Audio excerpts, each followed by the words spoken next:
I need to get that cat. That cat. Where am I? Hey, you guys, wouldn't it be cool if they made a Rogue Squadron Star Wars action figure movie for me to be a part of someday? You look like you're part of Doe Squadron. I could be Jorkin. Jorkin's son. I'm Dokin. Doe, D-O-G-H. Doe. Yeah, so this is before I forget, I'm gonna forget. You gotta put Yoko singing over that intro. Like about the third one in. About the third thing kicking. Like that. Yeah, just do it.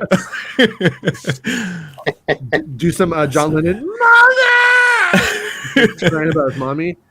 Yeah. So, anyways, Max might be joining us. I invited Meg like last minute. I don't know if Meg will be joining us, but if you see this, I sent you a DM. But yeah, so we got good Star Wars news. Oh yeah, so that's Rob and that's James, and boy, the echo in this helmet, it's crazy. The acoustics, not what you'd think. Not is being Poe Dameron isn't the aural experience I expected. Can Patty Jenkins fix this? Can that quitter Patty Jenkins on and off again? Patty Jenkins? No, I'm kidding. Wonder Woman 84. You have no idea how hard it is to get this thing on my fat ass head. I did it. Yeah, well, I told Filoni to not try to put it on, but he will not listen to me. I just dropped it. Yeah. But anyways, yeah, ouch. Not good for my big head. When people say you have a big head, Jason, it's biological. You're 6'2", right? No, I'm 6 foot. 6'5". You're like tall. I imagine you being shorter for some reason. 6'5". Yeah, no, I'm just 6 foot, just a standard basic ass, not too tall, but not super tall. It's because I've only seen you in that window. I just assume you're Danny DeVito size. Like you're standing right now. I'm a little Danny man over here. I'm half Ugnut. Yeah. So hold Star Wars face smash is Ugg or not. Right? Sorry. Yeah. Go ahead. Start the show. Sorry. Start the show. Oh, are we doing the show? I thought I was just pretending to be a spaceman. There's an Elton John reference in there somewhere. All right. So this article just hit. I was just on my old buddy Star Wars Santa show, and then as I got out, Star Wars Santa sent me the message. Then I saw Rob did too, but Star Wars Santa gave me the heads up. I'm not going to take that from you, Rob. I'm sorry. It's just the way it's going to be today. Star Wars Santa can give you all the heads up you want. No, it's always so Gal Gadot. Is it Gal Gadot or Gal Gadot? It's Gadot, actually. Gadot? Gal Gadot. Gadot. I don't. I thought it's Gadot. No. God darn it! It's not how you would think. It's not how you would think. It's Gadot. Imagine during the pandemic, and I felt better. Everybody was mad at her, but I'm like, you're so fucking hot. You could just sing Imagine, and I don't care what the context is. It makes a lot of sense to me. I feel better. I feel better that sing it to the Palestinians. Go. You know what I'm saying? Imagine if you had your own country and they didn't shoot sewage into your house. What if we just start a new religion and we say, hey, if you don't kill people, you get 72 Gal Gadots in the next life. I think we're Gadot. We're Gadot. It's Gadot. This is why I changed my name to Sketchcraft. It was a do-ness. Is it do-anus? Like, okay, thank you for that. Appreciate it. The Gadots, guys. It's all an inside job. Okay, so here we go. We're doing that now. Gal Gadot's Cleopatra pick at Paramount sets Falcon and the Winter Soldiers carry Scotland to direct as Patty Jenkins moves into producing role. So, okay. So, exclusive. Following the massive success of directing Marvel series The Falcon and the Winter Soldier, Carrie Scotland. Hold on, Falcon? looks. You are a Star Wars fan. No one calls it Falcon. Fuck yeah, dude. Well, either you've been speaking to Meg too much, or you are a legitimate Millennium Falcon fan, right? Oh, it's the Falcon, buddy. All right, and Falcon. it's Han. Okay. So sorry. You have found her next. It's the Falcon and the Winter Soldier. Looks to have found her next film project. It will be teaming up with another superhero star in the process. Versus till deadline. That Sloglan. That's a Ant-Man and the Wasp, you know. All right.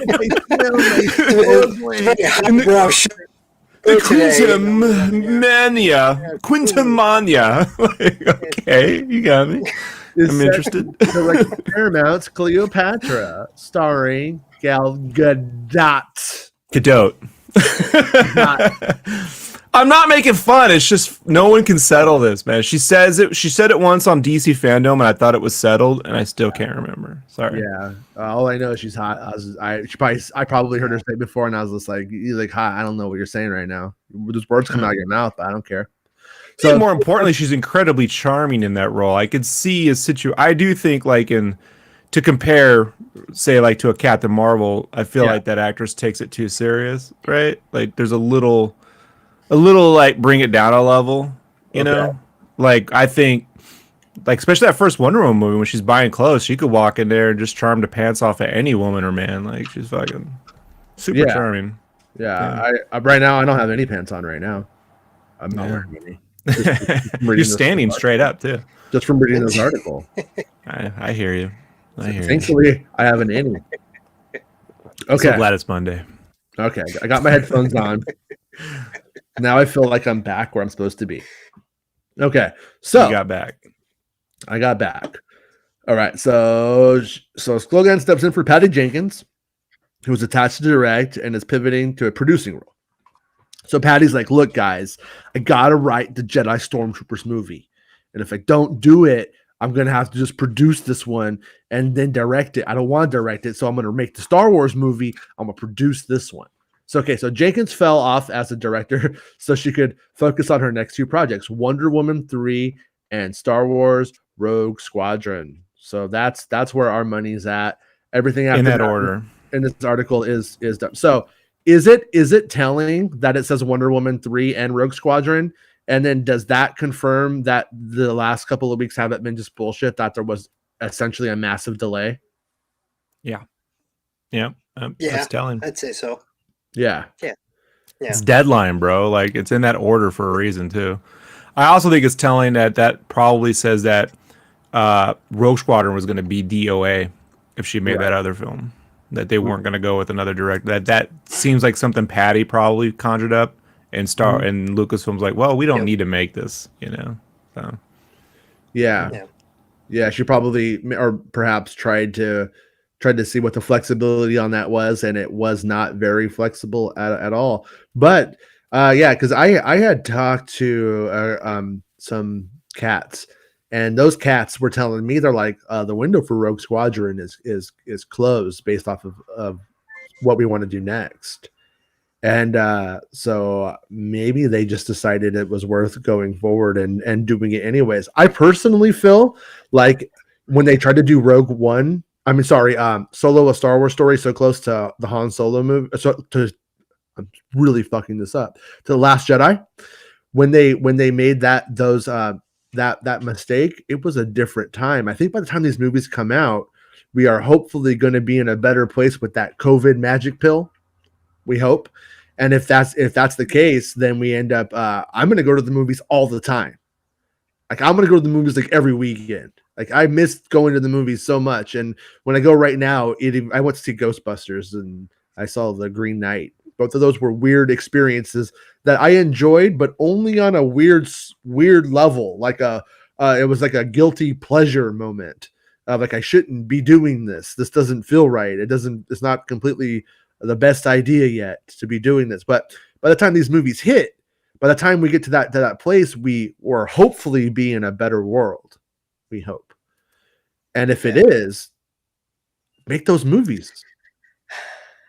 But I mean, so many people nowadays are content, I think, to just, watch, you hear David Lynch like having a conniption about people watching his films on their cell phones while taking a dump. And unfortunately, only David Lynch is doing that. Like, he's just talking about what he knows. Look, sometimes they watch one, plop, Wait, it's actually his next movie he's working on right now.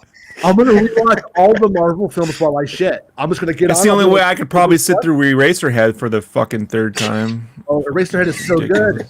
It is so. It's a magical film. It's a magical film. Cinematic classic. It was made on the weekend.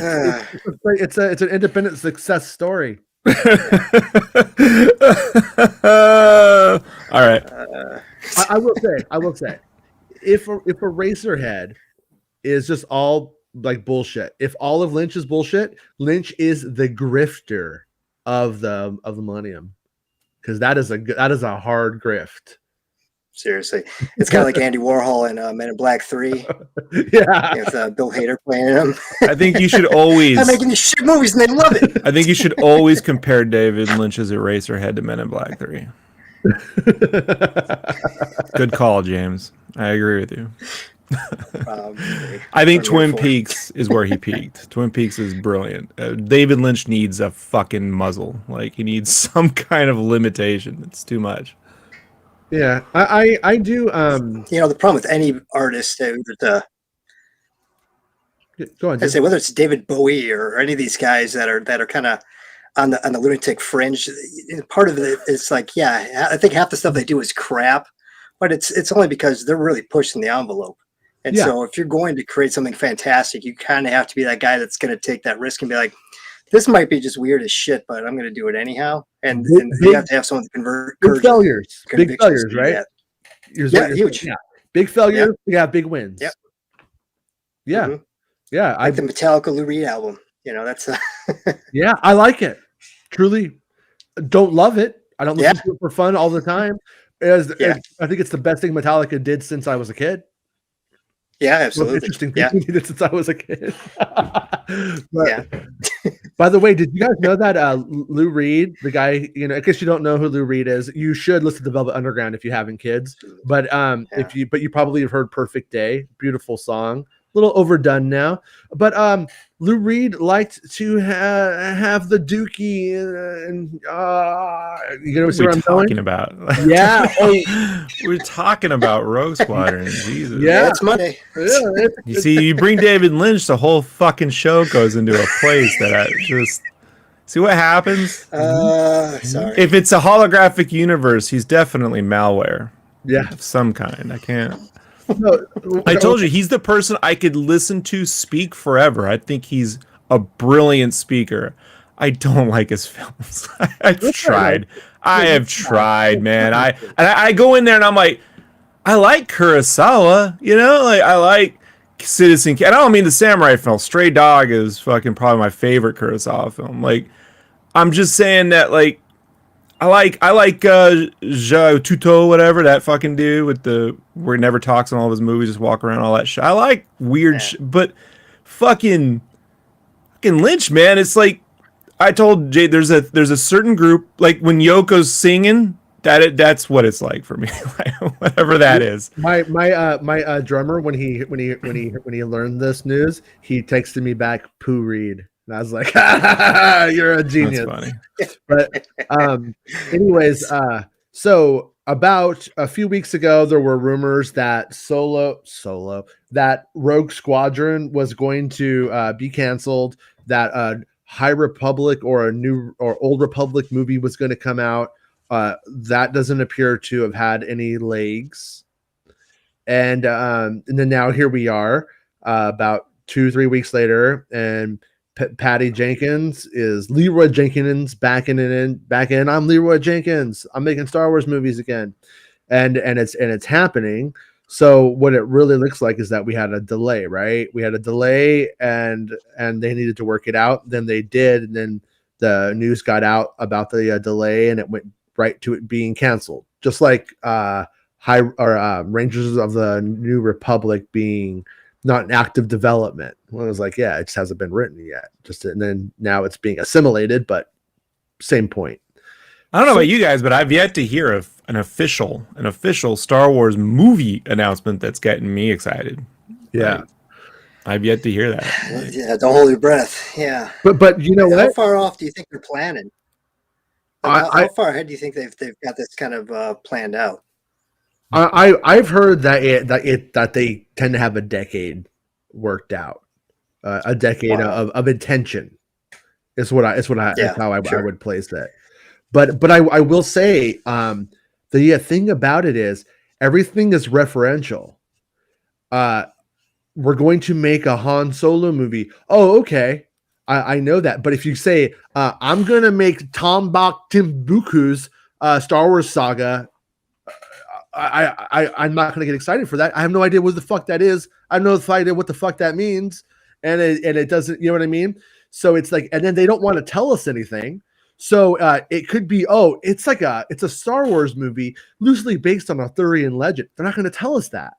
So it really is almost impossible to get. Isn't Star Wars loosely based on an Arthurian legend? Like that's why I picked kid, that. sword, old wizard. Yeah, that's why I picked it. But I mean, but my point is that we are almost like out of the old Lucasfilm way that was just be excited about something because it's Star Wars and that they're doing it. Right. We're beyond that.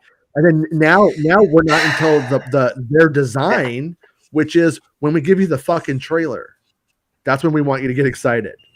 They don't want us excited. They don't want us caring until then. And but we do. The way you said that was almost vocal fry. Yeah. I don't even want us caring. I don't care. Yeah. California Filoni, give me a break. No, that's when he first wakes up. I'm back now. Cala Filoni. That'll be Califaloni. But yeah, they Fryloni. Fryloni.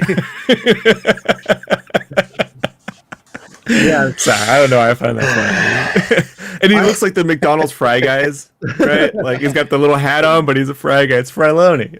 Yeah. Sorry. When Rogue Squadron was quote canceled, I was like, okay. I was like, okay, so you're not going to make it. I was fine with that. Now I find myself though, I'm like, okay, cool. I'm happy that it wasn't a big failure. It wasn't a big mistake behind the scenes, and that things aren't as bad in terms of the will of Lucasfilm just literally fizzling out and not really working. I'm glad that it seems like what they set out to do is going to happen. Perhaps also I'm just hypothesizing here. Perhaps they want people to not be so invested into producing other things. Are you focused on this, or is this one of like 7 things you got going on right now? That's the problem with getting rock stars, right? Right. I mean, at the end of the day, it's like when they get I don't know. I'd say Rian Johnson has become a rock star, but when he was the Looper guy, yeah. I don't think he was a rock star necessarily. I think he was more of a Lou Reed at that point, of an underground, big blockbuster underground filmmaker. Yeah. Well, there's plenty of good filmmakers out there that aren't like the rock star names. You don't have to. Your name doesn't have to be Ron Howard for you to be a great director. And so Alfonso Cuarón, I was the first name that when people said who should do episode 7, that was the first name I said, and most people would say who. And it's not like, I'm sure he's got work, but he doesn't have, Wonder Woman 3 in the way.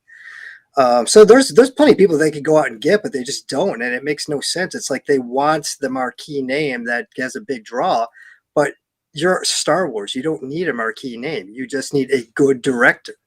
It seems kind of weird that they play that. I don't know.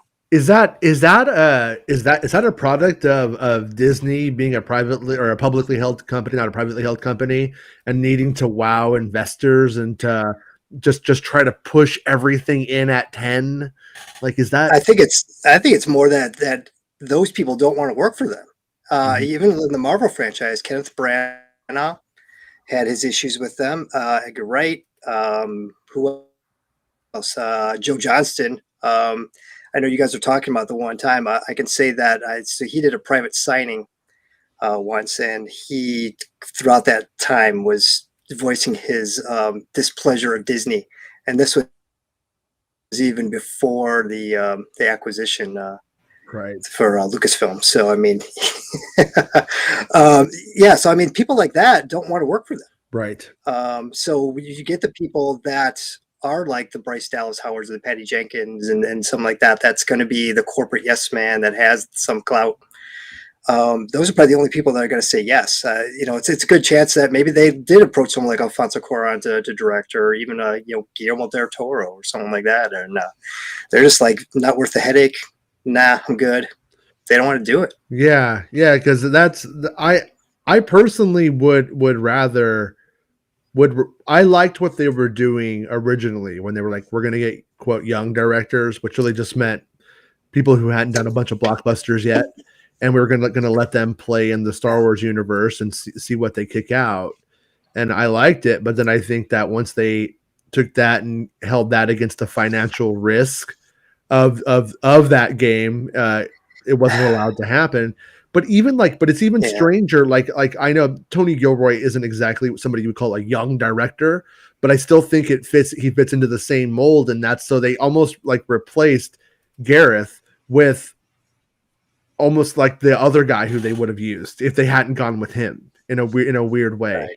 So we've seen it where it's not a complete like retraction of the original plan, but we definitely are. They are going for like more mainstream names, is how it feels on the cinematic side right now. I mean, Taika's a bit of an inspired choice, but yeah, it's a shame though about Garrett though, because I think he has an artistic eye. So yeah, visually he's got the shit. Yeah, he's got the shit down. I mean, are the directors like, you know, taking this thing soup to nuts, or are they just coming in like, hey, we got a project? Because, you know, a director is one part visionary, one part project manager. Yeah. So you could hire somebody that's just hey, get this thing done on time, on budget.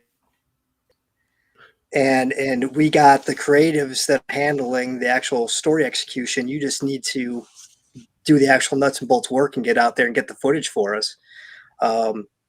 Yeah, and it seems like Gareth Edwards is kind of in that weird situation where they kind of gave him a little bit of both and then pulled one back out from underneath him. Like, nah, just go shoot the movie. And I don't know. It's kind of a strange thing in terms of how much these directors actually involved in the process. Yeah. I mean, it's like obviously when you're going and you're making Mulholland Drive, Rob. No, it's going to be. I have a filter tunes out any of Lynch's stuff, by the way. So when you mute out, I'm like, that must be the Lynch filter I got on. when you're making, you know, this like small crew independent film, I want Rob to be able to hear me, more or less. You get to do what you want, but when you do a Star Wars film, you really are working collaboratively. And there some people can some directors can collab and some can't.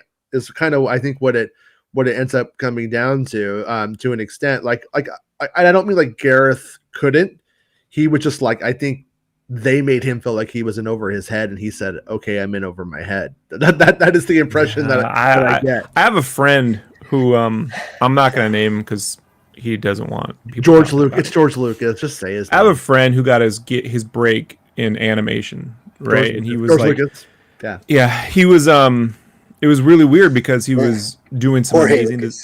Okay, let me finish my story here. He was finishing his. You guys are fucking me up, dude. So he's a character designer, right? Yeah. And he got picked up to be lead character on an animated series based off doing these amazing designs forever. And when he got on, the crew was like, why is this guy all of a sudden the fucking dude? We've been doing this, you know, like there's a lot of behind the scenes, like whatever, what do you call it? Like seniority, whatever, throwing the dick on the table, however you want to say it. But so what they did is that they then loaded him up with too much shit right? So that the dude would then go, I can't do the job. And I wonder if one of the ways you could do that, because you're like, well, Gareth made Godzilla. Well, I'm like, yeah, but they seem to be going a lot for these writer-director combos, right? And then when they go, the story isn't working, we need someone who can handle the story too. And I think back to, and it's the opposite though, when you look at like, well, again, like when they get Chris Lord and Miller on Solo, and they're like, we already have a script. Then they're like, oh, they're not following the story, then that's a way we can get rid of them. Like, I just wonder, like Patty's writing this, right? So like to remove her and put someone else, then it's like they want these people who have an ownership of the story and directing. Maybe it's like they want to follow that Lucas formula to some level. And if they don't have it, then it seems to be like now we can get rid of them because they're not the story person or claim the story and they're unable to fix it. I don't know. I mean, obviously, I'm not a film director, but I'm gonna make an assumption that when you do have a writer director, you probably also, in theory, save a lot of money in the sense that they are going to go out there and not do so much exploratory work as much as shoot what they intended. And I always heard that Lord and Miller didn't shoot coverage that they wanted, and it wasn't, clearly that was a mistake. They got two people with a voice, and then said, "But we want you to sing like the Castons." It was like, it didn't make any sense. They should have had the Castons direct it. Yeah, I just think about what the Garrett thing. Well, it's like, ideally, what they should be doing, I think. Sorry, your video is lagging out. So we couldn't tell you. Oh, is it really? Oh shit! Yeah. Sorry, go on, James. Yeah. What the big problem I think is they really need someone to develop the stories and then hire a director to take that vision, because I think the problem, because you look at like someone like James Cameron or Zack Snyder, a perfect example of people that should not touch a screenplay. Yeah. But they write and direct their movies, and because they want their vision. And if they bring in another writer, that writer is going to take over. And I mean, obviously I'm not a professional filmmaker or stuff, but even with projects and stuff that I work on, it's like, when you collaborate with somebody, you have to be on the same page with that person, because someone might go, oh, well, this is better, but they're missing the point of what you're trying to do. And they're changing your vision. And so then you're like, well, I'm just going to do it myself. And then you get stuck in this trap of kind of being in an echo chamber, because there's nobody there to listen. And the people you try to get to listen aren't on the same wavelength as you. So you just say, screw it, and I'm going it alone. It's a lot easier when you have someone that's developing the story, and then you say, hey, can you handle this vision, and hire that director? He kind of knows what he's walking into. It's too tough sometimes, I think, to get a guy can you direct and write. It's like, can you play bass on this track, and can you also produce it? It's like, those are two completely different skill sets, and you might be able to do one or the other, but you might be shit at one of those two. Yeah. And they don't look at it like that. I know I'm that's smarming though, because if you follow your own advice, your buddy Alfonso Cuarón would never direct a Star Wars film. He doesn't direct other people's scripts. So he did Harry Potter. He did Azkaban. He had a lot of right. He didn't get Steve Kloves may have got the screenplay credit, but I guarantee you Alfonso Cuarón got a lot of like, we're changing this or that, So and by the way, he's least happy with that film compared to everything in his work. So I just don't think J.K. Rowling had disagreements with him too. I know that was publicized that she didn't agree with a lot of his decisions. He was like, "Screw you, I'm doing my thing." Yeah, screw you, I'm doing my thing. I think Alfonso Cuarón from 2002 might play ball buddy, but I just post Gravity, I doubt that. Look, as we all know, there's no one way to do something. I'm trying to the only consistent underlying through line here is the studio. Like, what is the studio expecting? I really wish there was a leak, or Jason. I wish somebody could really nail what their expectations are from the film division in terms of when someone's developing a project. Do they want to develop it? And do they want to know? Does the studio want to know exactly what they're getting before they film a movie? Because I feel like almost even Marvel can't produce that. You know what I mean? Like, no one really knows what they get once they shoot the film. Then that's what reshoots and editing, you find that out. So it's hard. I've always had the impression that if it was something somewhat, I don't know, an idea that they weren't completely behind as a studio, and then the director was like, I really think this is the way to go. That there was a little bit of like, okay, we're gonna let you do this, and then when we get it back, it had better.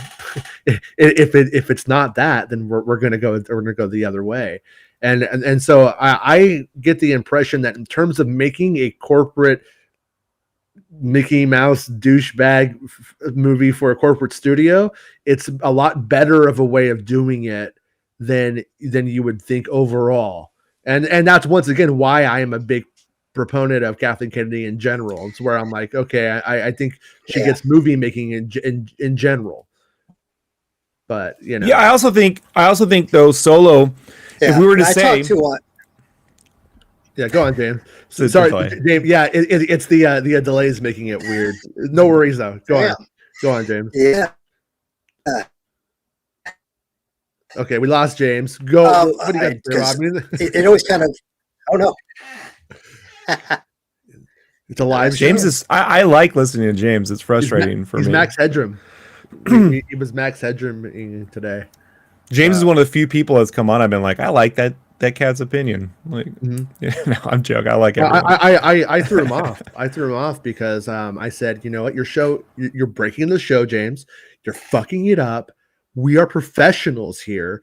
This ain't some Patty Jenkins fucking come on, quit talking, start talking kind of thing.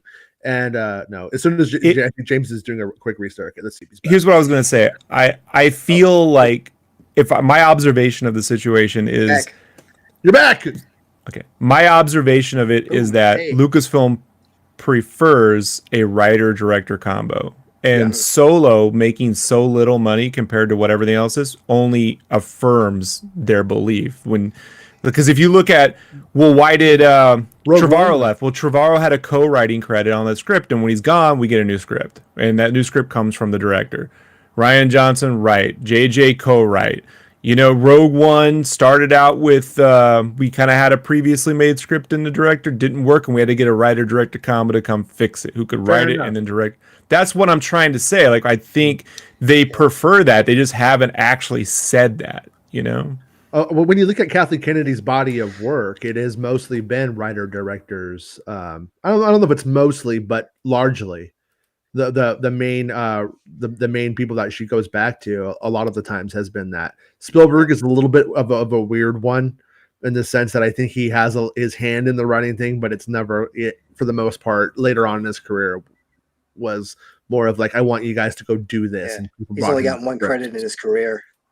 Was it Close Encounters? Is the only one he got the writing credit on?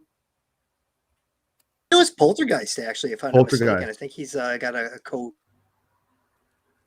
screen. Yeah, I could be wrong on that, but for some reason I want to say it was.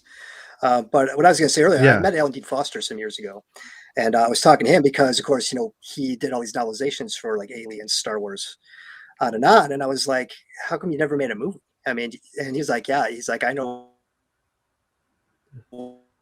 Ron Howard and James Cameron and George Lucas. He's like, I can name drop with the best of them. But he's like, in order to get movies made, you got to go to the right parties. You got to talk to the right people. You got to say the right things. He's like, my wife and I, we live out in the desert. They leave me alone to write my dopey books, and I'm okay with that. And I'm like, yeah. And he said, part of the problem is, and it should be no surprise to anybody, that if you're in a meeting and someone's pitching, hey, we got this great movie and we got, you know, Patty Jenkins to direct and, you know, so-and-so to write the screenplay, and they're coming off a movie that just made $1.5 billion globally. You're not going to be the guy that stands up in that meeting and goes, you know, I think the script needs some work. You know, maybe we should delay the production. Maybe we should look to do this or that, because they're going to look at you and like, who's this asshole? And whether you're right or not, you're going to be the asshole, and nobody's going to stick their neck out for that kind of stuff. So they're just going to, you know, like, absolutely fantastic and just going to go along with it. Yeah. And nobody has the balls to stand up and say what they really think unless they're really in a position to do that. But when you're with a director-writer combo, Lucas was probably no different.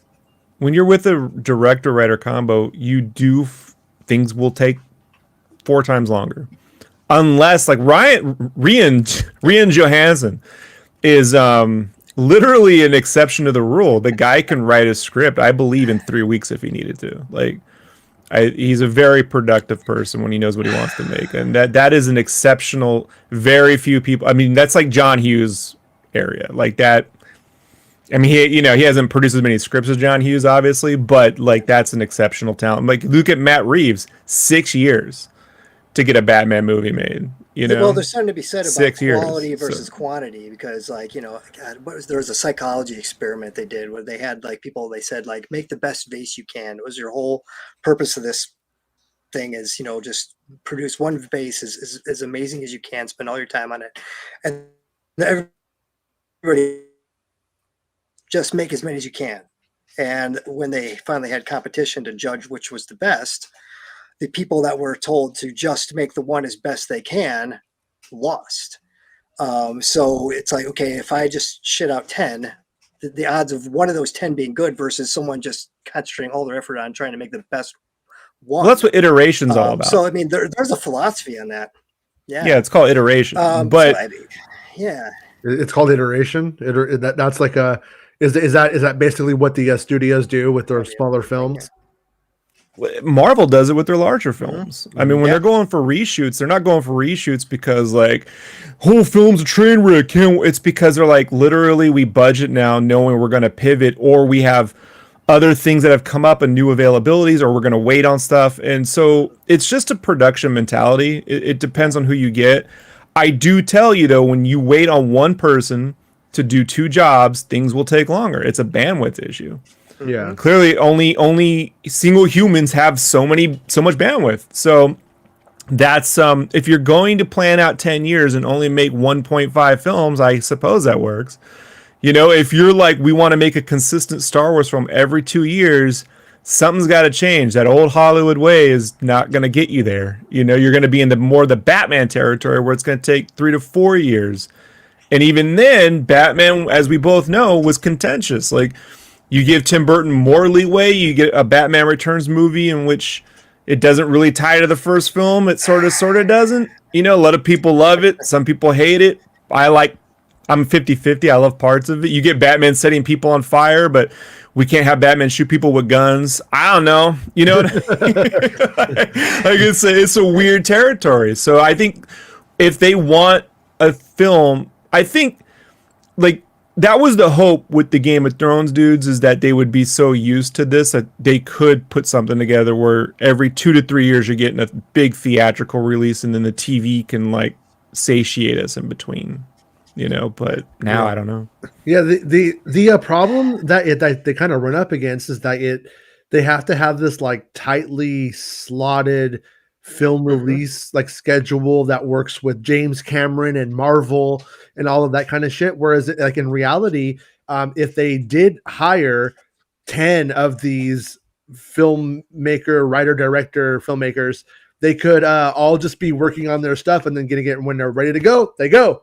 And then they go and make it, and then they have it out. But it seems like that seems to be where a larger part of the problem lies for them, and being able to pull it off smoothly. I'm the guy who likes Avatar, so I can comment. If Avatar 2... Wait, hold on. Sorry. You straight up are Avatarded. So you are Avatarded. I've seen it in your eyes. Go ahead. Go on. I'm going to let you own that word. I'm not. Eraserhead down, Avatar. Sorry. It's our word. James, if James can hear me, when you get this, that catches up to you. Anytime you talk... If I start talking, I will stop and wait for you because of delay. So I can talk all I want on this show. So don't worry, all right? Let me pause and you'll finish. I want to hear what you have to say. All right. Go on. Well, that makes one person. If Avatar 2 doesn't do 3 billion, if it does 1 billion, right? They will move Avatar from the Christmas slot into a summer slot and put Star Wars in that Christmas slot. Guaranteed. Yeah. You one time mentioned that it's going to make a boatload of money. I think in China, you said they fucking love dragons and tall kitty ladies. So it's like okay, cool. Do you know how much Avatar made in China on it originally? Like, was it $1 billion? I'll get it. Excuse me, because I'm not sure. I would never bet against it, But like right now, if Avatar was out this movie, weekend, I don't think I would go see it. I don't care what you would see. No, I'm talking about in America. That's why I'm asking how much it's going to have to make it. Total box office in China was 265 million. Okay. It did 120 million in Russia, 112 million South Korea. It did 2 billion internationally and 760 domestically. So it did 2 billion. So basically, if it was to perform in the same way, it needs to do about be $1 billion movie, which is basically what a Star Wars sequel trilogy movie was. I think they all crossed the billion threshold, right? Right, but I think if it only does $1 billion, they're going to be like, it can do only $1 billion anywhere, and Star Wars seems to be where we want to put Christmas now. And so because that slot is, they don't want to compete with that slot. That slot is much more coveted than the numbers. The numbers, they can go here and there. If I think they're afraid of making Star Wars a summer movie given Solo, man. I'm going to be honest. I know it's stupid. Make a great film, they'll show up. But I'm just telling you the way they do logic over there. Like, they tend to look at that slot as the coveted position because those slots have to be claimed 2 to 5 years out almost. Like, at the very least. So I would say, again, if Avatar just does $1 billion, right? So say it does 300 domestic, because look, Black Widow made 300 million. So let's say it only does 300 million here, and then it does another 700 million worldwide because of pandemic, right? So it does $1 billion. Then they'll be like, well, we could do that in the summer slot, put it in July. You know, Avatar is never gonna sell the amount of merch that Star Wars does. Star Wars being closer to the holiday gift giving season makes a hell of a lot more sense to me, because then you get to add the hype, right? Along with it. And Avatar merch is no one's gonna buy Avatar merch. It's just that's not something you merchandise. I wanted the toys, is the one thing they didn't make, the vehicles. Like the mechs and the ships and stuff, all that stuff would have been dope, but all you get is the winged dudes and like a couple statues. I think they made a couple statues and some shirts, so whatever. Yeah. Or wouldn't it be great to get a hat with the little dragon wings, and then you can make them fly and shit? Like, one of the things is I think once we see, I believe the next one's an underwater adventure. I don't care what you care, Marty. I care, Marty. I care. I don't give a shit what you don't know Marty, anybody. I don't know anyone who's looking forward to West Side Story yet. People will go see it. So what? No, and that's what I'm saying is we haven't seen a trailer for Avatar. But the thing about Avatar is there's really nothing about Avatar that rings super unique to me, but that 3D. And when we're not really getting to see movies in 3D now, it's going to be harder for them to sell me on that trailer that I see in 3D where I'm like, holy shit. Like, that moment's going to be way harder than it was then, because I don't think we're going to be able to get people back into a 3D. Given that people are breaking out into fights over Spider-Man, don't under it. The one thing I could say about Avatar marketing is Cameron will have a hand in all of it. He doesn't sit back and go, let them market it, I'll sit back. He doesn't. And he will be very picky over the trailers that get released. He'll be very picky over... I mean, the guy changed the logo because of the fucking papyrus fucking goof on Saturday Night Live. Right? Papyrus. So, like, now it has a real logo and shit. He's like, fucking whatever. I don't want to hear about it. Like, he doesn't want to hear about it. When they're like, they didn't like my story, so you got a group of fucking writers, and they fucking sat in a room for the better part of 5 years working on the story. So it's like, he's a dude who literally fucking listens and changes and iterates. I mean, so, like... Yeah, well, the Avatar 3D is special. I watch it 2 times a year, Avatar. Avatar now is what Star Wars used to be, and that Star Wars used to be an event, because you get a movie every 3 years, every generation you get another saga, and so it was always an event. And this every year thing, it worked for Marvel, but as Star Wars found out, I mean, you can oversaturate and just become a serial franchise. So I think Avatar 2, if that doesn't break a lot of box office records, I'd be stunned. Yeah, they're gonna keep making them, but they'll just move the slot. That's basically, I'm just, because I don't want anyone to go, you're defending, you'll never no, if it only does $1 billion, they'll move the slot. Like, the problem we have right now is that it has to share that slot with Star Wars, and Star Wars has already missed its 2023 slot. Yeah. Like, So that's gotta hurt. Someone over there is gotta be like, this fucking shit is fucking driving us. Do you guys know when Wonder Woman 3 comes out?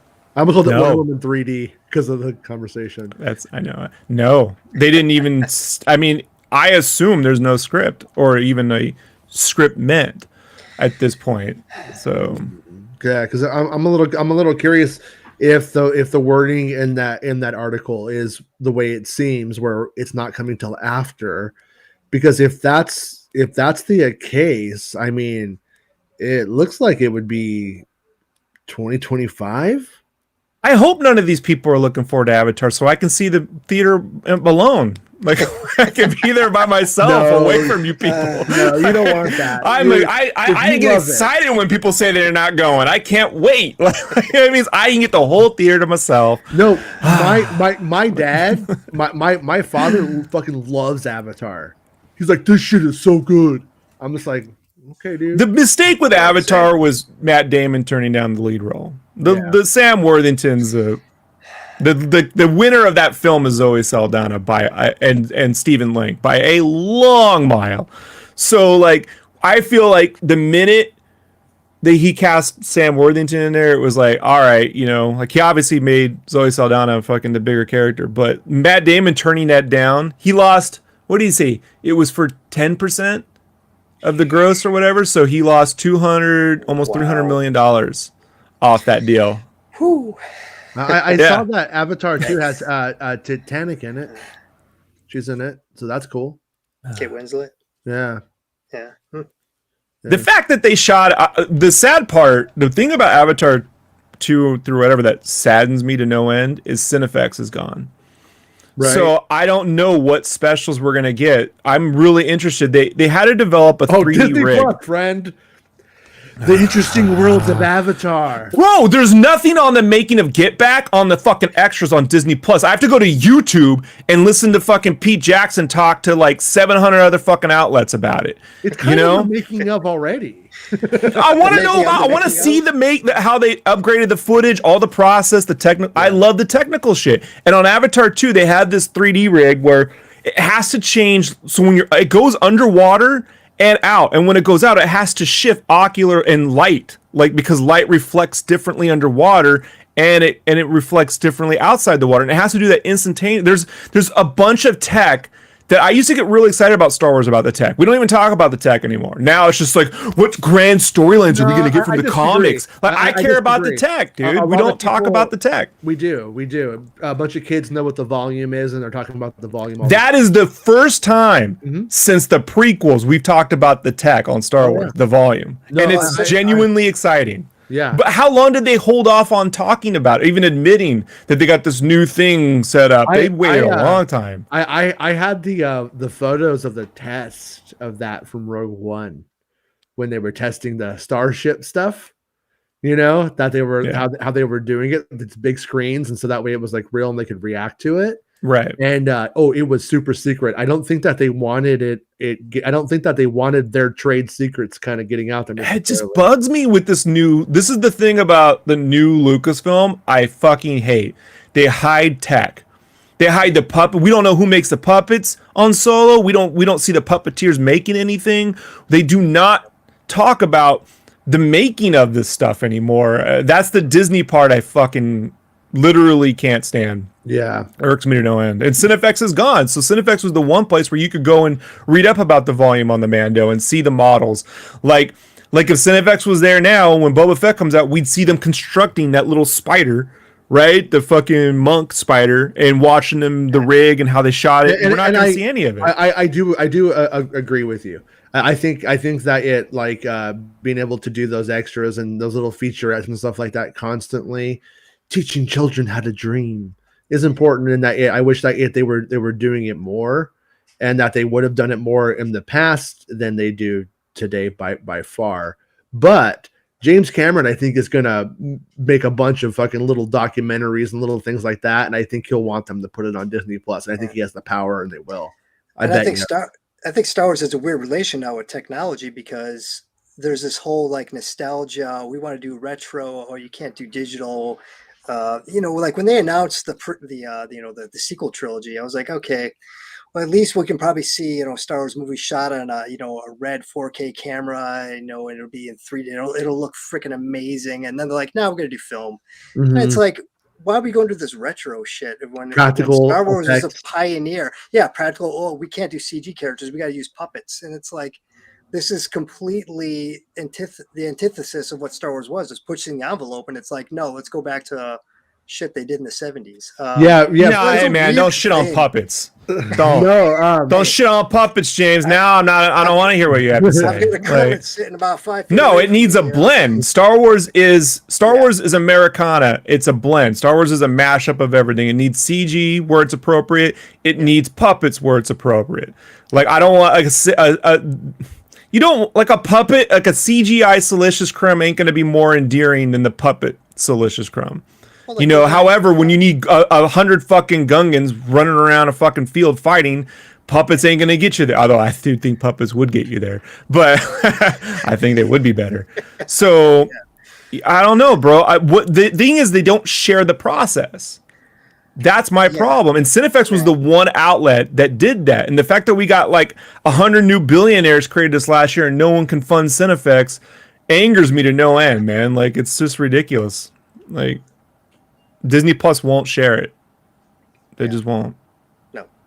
We end up in a really weird place because of the internet. When you get down to it, like magazines barely have a place. They couldn't find a way to adapt it, I guess, unfortunately, which really sucks.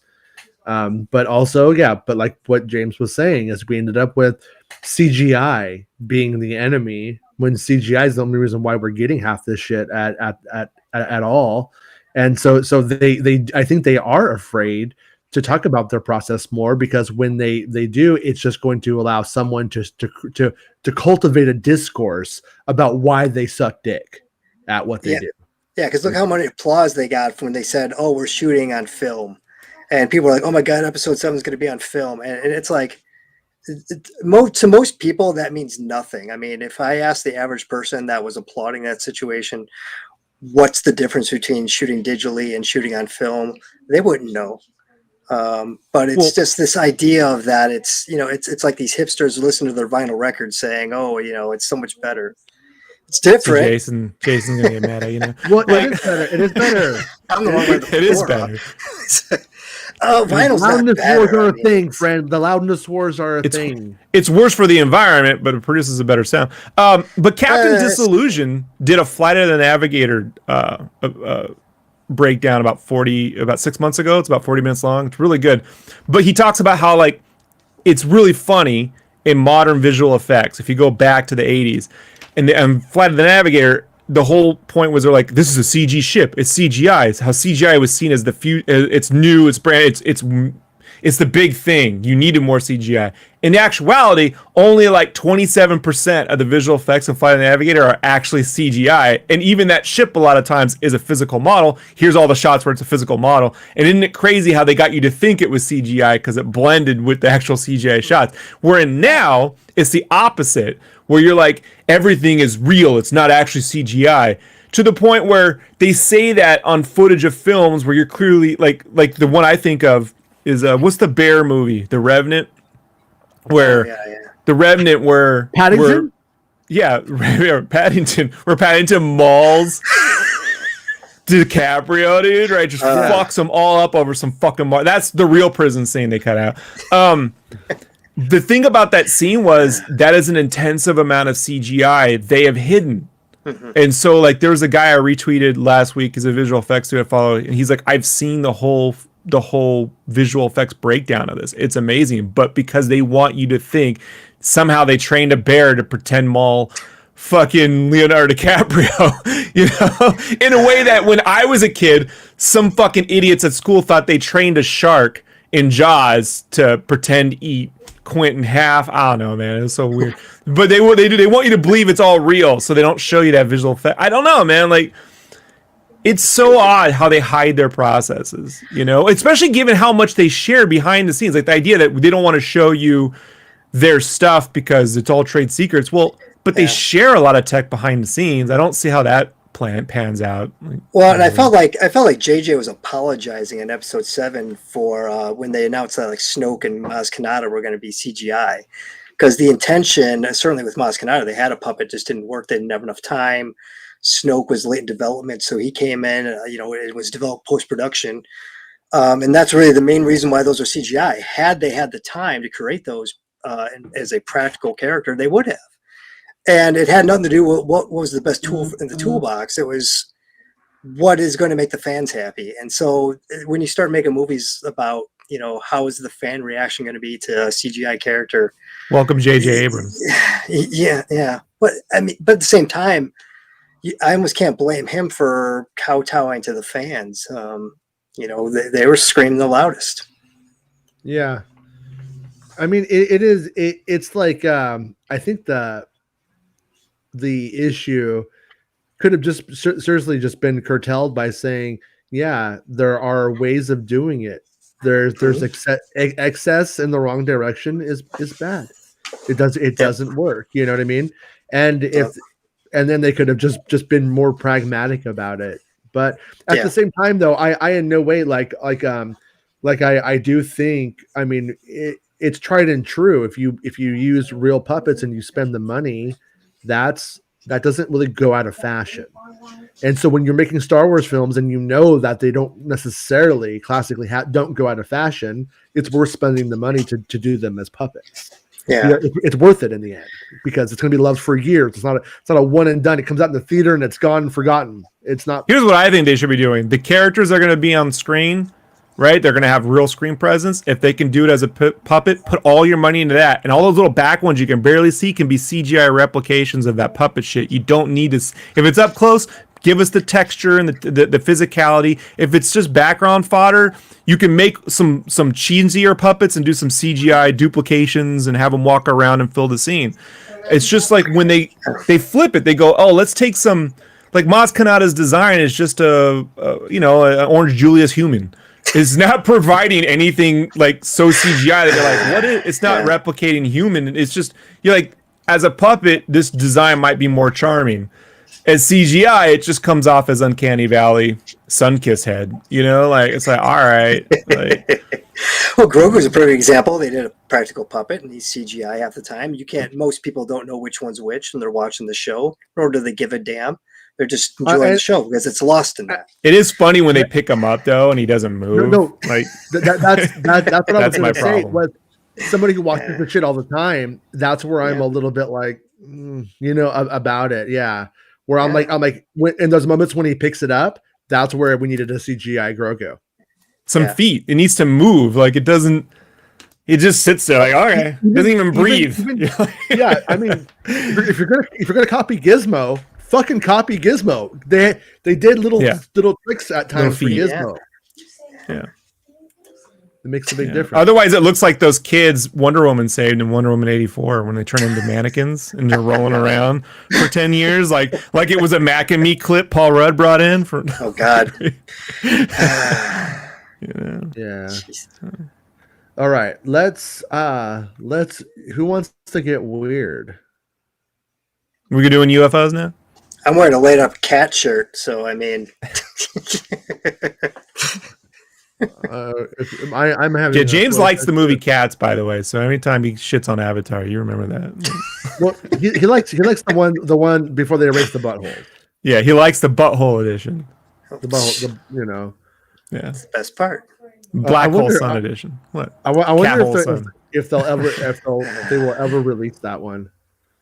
But the holiday whoever had to theatrical release before that happens. Whoever had to roto those buttholes out should have recorded it and just released the video at some point. Like just. Well, he's an alcoholic. The butthole now. leak. Yeah. So this is life. This is Chet. Chet is doing this now, and I try to tell him it's not all it's cracked up to be. we were having conversations like in the last couple of weeks ago, and about droids. How do we get to, like when we were kids in the 80s, and you had Goonies, and you have fucking they're gluing dicks on upside down on statues and shit, and then you go a decade later, and it's Space Jam into Shrek. and like, how do we get this sort of like neutered kids film? And James sent me this video from Crank Digest, which is pretty hilarious, but it does really exemplify a lot of the 80s satanic panic, and how, you know, this sort of fundamentalism is how we got where we are. If the volume is too loud, let me know, and I'll try to turn it down. Here we go. Many parents are aware of what's inside the game. In fact, in my presentation, I show many pictures from the inside of the books, just to show the images of this game. I mean, the gruesomeness of this game and the occult link to it.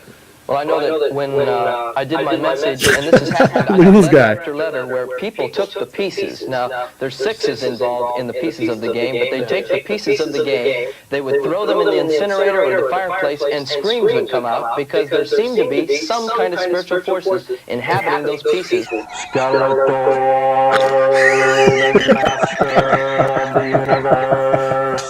But today, there's a different kind of cartoon that's coming on our TV set. And the question is there a well-organized plot, an insidious design right now to program and influence the minds of our children toward... Listen here, people. Everyone knows Project Masters of the Universe was a government CIA coup from 1982 to, it's common knowledge that they're going to turn all of our kids and make them wear fuzzy underwear and get Prince Valiant haircuts. It's designed to feminize men into walking around and holding their dicks up in the air and turning into an empowered, transgender, neutral person who doesn't really... What? Everyone knows this. Everyone knows. Chobani. It's oh my God. I had these family members as a kid where I went up to stay with my mom when she lived in Stockton, and we were staying with her sister and their family, and I pulled out the He-Man toys and was told I'm not allowed to have the He-Man toys. Eventually, we came to a compromise, and I was able to play with the He-Man toys in my room without the other kids in the house. It's common knowledge. Mr. Potato Head is actually based off Lee Harvey Oswald. It's part of a CIA covert. If you clearly look at the photo where he's with the rifle, it's based on the proportions of Lee Harvey Oswald, and it was designed so anyone could become the killer, the Joker killer. It's Chris Nolan film. It's totally believable. Hey Mac, it's common knowledge. How you doing, Mac? Hey, man. Great. How you doing? Can you hear me? Yeah, welcome to the Satanic Panic. Oh, awesome! Thank you. No, I no. The only reason I'm joining is because I woke up an hour ago, and I got ready for this. So yeah. So we're talking a little bit about the climate that kind of leads to, I guess, sort of like a coddling of kids in film that you didn't have in the 80s. Wolfman had nards. You could kick them in them. Like when we were kids in the 80s, mm-hmm. and then but then like by the time you get to the 90s, it's like Full House. Everything's like it's pretending to be Full House and on screen, and it's like you had on one hand you had the Satanic Panic, and then on the other hand you had like the anti-gun moms, and both of those, for whatever reason, were given like these huge chunks of media time, and so I think whenever you gauge something like whenever you judge the prequels, whenever you judge the original trilogy or the sequel trilogy, it needs to be done within the context of the day in which it was made, because they weren't all made in the same world, in the same political environment. Well, the Cooties game was actually made into response to the AIDS epidemic. You got to understand it was designed to teach children about cooties and about getting the cooties and giving themselves to feed into the beast demon that is cooties, COVID, AIDS. It's all part of it. It's true. It's common knowledge. All right, here we go. The occult and witch. By the way, yeah, no. He's going to agree. Crap. Now in the PowerPoint thread, we see Skeletor in a classic lotus position of meditation. Legs crossed, palms on the knees, the palms up. So let's go and look at the thunder. He's anti-yoga. Wait until this guy sees yoga pants. Wait until he sees his first camel toe. It gets better, Rob. Trust me. Now, You're laughing at this. I'm for a treat. This is what Alex Jones grew up watching, folks. Just remember this. This had to be on a loop in his fucking deranged childhood fucking playset house, man. I didn't make that connection, but thank you. Yes, you are. Do you understand? Yes. Heathens of the past. And, I mean, squirt guns that are so occultic. You know, if E.T.'s an alien and he came down and he did all the things that he did and he died and was resurrected again, then what about Jesus? Maybe he was an alien. And this has got to have some kind of a message to the Many children. faces. Oh, definitely. It says you can be demon-possessed and still be good. Now, we're looking at occultic things. We're seeing things Demon possessed, and you can still be good. like the chest of Hungry demons and Hippos is a witches false and flag operation Stonehenge. based around the consuming of white balls. I mean, I really want white balls, so it must be that they're trying to make me turn into a hippo, a gay colored hippo, and eat white balls. I was programmed to do that. I didn't actually choose to do it. It's Hasbro. Hasbro is trying to get And Voltron is very Chris similar Nolan. to what we call the Transformer series, isn't he? Yes, this is one of many robot series. Some of them are sexually oriented. If we're lucky, we didn't get Transformers tits till '87. God, I was wondering. I'm like, who's making all the Transformers? There's got to be one female one amongst these fucking. No, it turns out they just grow themselves. What? No, don't tell them that. That's impossible. So now we got to make a female one. Like, oh, now they got lips too. The So only wait. Transformer that has lips. Is he saying that the Dinobots fuck? Raw. You know. I mean, we've all barebacked the Dinobot once or twice. Come on. About 3 days later, I was driving home from these series of services, and the Lord spoke to me. And what was that statement you made earlier that God spoke to you and said what dolls would do? And the Lord told me that children were being affected by these things, and that I was to do something about it. And the G.I. Joe characters are getting occultic too, aren't they? Oh, yeah. Phil, what is this called when they talk to the dead? Thing is really about 9/11.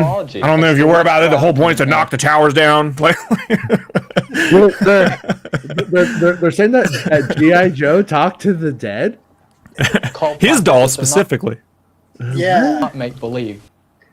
I like that he considers G.I. Joe to be a doll. It must be that older one. Religions, levitation, mind control, astral projection, and other forms of witchcraft ceremonies are portrayed. Every time within I the get my cartoon. hands on an Easy Bake All Oven, these I things astral are project all over the room. It's ridiculous. So when this guy heard about Project Stargate, he must have flipped out. He must have been like, it is a cabal of I baby forgot. mutant Satanists. Transor Z, also known as Mazinger D, the female robot had boobs that would shoot out. It was my favorite cartoon in 1985. Like, Yeah. just let you know. It was great. Who wants to tell this guy he's got a porn stash? Thank you, he Bill. knows. Yeah, I stand corrected. You don't have to tell him. He knows. He knows. Fucking He's- horror. He's definitely roofied some people out the Regal Beagle. Right in the cartoon? Yes. pretty By much. the way, hold on. Then we could see. Does anybody ever think the Regal Beagle was Snoopy themed? Like, Yeah. 'cause when I was a kid, I was like, is that the Snoopy bar? Like, As a kid, I had no idea that a beagle was like a real dog. So Snoopy was my only reference. I knew what Right. a beagle was. I didn't know it was called a beagle. And Snoopy doesn't look like a dog, like a beagle dog, really. So whenever they said it, I just thought it was a Snoopy reference. Yeah. he looks like Joel McHale. What was that guy from Community? Like, if he dressed up, if he was in FBI protection, right? Yeah. Joel McHale. Yeah. As Right. a kid, I had it. I for some reason was very confused about Linus from the Peanuts. It was designed that way, Jason. I don't All know the squiggly why. lines are CIA government coup to not let you understand what form is. It gets It's supposed to better. look like pubes rearranged into kids. I thought his name was Scott Baio. And I don't know, but but it gets worse because I went to Knott's Berry Farm and my mom's like, "Do you want to see Scott Baio sing?" And I was like, "Hell yeah, I want to see Scott Baio. I love him with that little blankety ad." And I waited in line for 2 hours at Knott's Berry Farm, and then out comes fucking Joni and Chachi, and I was so pissed off because it was zapped. Where did you get the name Scott Baio for Linus? I don't know. I don't know why I thought that as a kid. But why the fuck was Scott Baio at Knott's Berry Farm? Because he's always crying with his fucking blankie. That's why. Yeah, fucking whiner. Like, could have called him Winus. Winus. Suspect that there's some kind of a spiritual force behind these things to program our children. Characters like Darth Vader, who look almost exactly like the ancient Norse god Odin. Yes. But there are some things about Smurfs. But here's what's crazy. First of all, is these alt-writers now worship the Odin and the Norse gods. Now they've co-opted them. That's why they got all those Nordic fucking tattoos and shit. Well, they hadn't figured out that it was a quick pathway to white powder. Turns out Jesus is kind of a pussy, so we had to get ourselves a real fucking god. Like, okay. Yeah. depicted as blue with black lips. Well, isn't that interesting? And you know what happens to you when Wait, what did he just say? Go back. Go on. Yeah, he blue said with it. black lips. Well, isn't that interesting? Ancient Norse god Odin. But there are some things Did about they get Smurfs that racist you need to look Smurfs? at. First of all, Right. you'll notice that they're depicted as blue with black lips. Well, isn't that interesting? And Their you know mouths what are happens to open, you you when idiot. die, you They don't turn have blue, black your lips lips. turn black. Dude, I'm not gonna lie, dude. Papa Smurf has some black ass dick sucking lips, and I'm in. I was gonna say, once you go, Once you go blue. Once you go blue, you know it's for you. That's what that Godfather's Pizza, Herman King. What? I'm pretty sure What? I saw these guys in an Avatar cosplay orgy. And, just a couple years ago. I don't even want to tell you what the Snorks were up to, Jason, but they have phallic symbols on their heads. I've always wanted to get myself in a three-way with Snorks. I'm like, Yeah. Jesus. Snorks have their genitals on top of their heads. They were programming me to want to do that. Once a year, you drink a lot of eggnog and get the shit tails, You notice like that all she over the wears a house. Cobra Like, head breastplate and has a Cobra head staff in I her love that hand. outfit. Now, the not Cobra anymore. They is ruined the it. They symbol for the now she's a sorceress. Yeah. I gotta tell you, I wanted a Tila figure so bad when I was a kid because she was fucking hot. Yeah. I found one in the sandbox, like outside my uncle's apartment, that like community sandbox. They have like a apartment, and I cherished it. I was like, I had to hide it because I'd get punched if they saw me playing with the Tila. Sad, the 80s were cruel, man. They were cruel. I know. I was more of an Evil Lyn man myself. Evil Lyn. You should see episode 3 of season 2 of Masters of the Universe. Yeah, or no, part 2. I like it. I just think it's funny that people have always had their arms up about He-Man. Cobra head staff in her hand. Now, the Cobra is the symbol for demonic power and protection. Hit pause. Hit And pause. this I gotta comment on this because this is come on something in. I will never fucking let go. These motherfuckers wave a yellow flag featuring a fucking snake, and all they do is talk about lizard people, and how much they hate them. But they fly a fucking flag worshiping the snake. It is the strangest. Don't tread on me. It's different. It features a cobra. That means they're the cobra. Like, it's fucking weird, man. Rattlesnake, whatever. It's a goddamn. So crazy. I'm pretty sure it's a garden snake. Okay, here we go. young lady trouser is snake. involved in witchcraft, and you notice that she's a very voluptuous looking thing, and they were She's voluptuous. tight. I used to play He Mega Man can- on that TV, by the way, in the background. My neighbor Donnie. Sometimes he's in the chat. He Is had that a that. Zenith? He had that exact TV. It's okay to fall in love with your toys.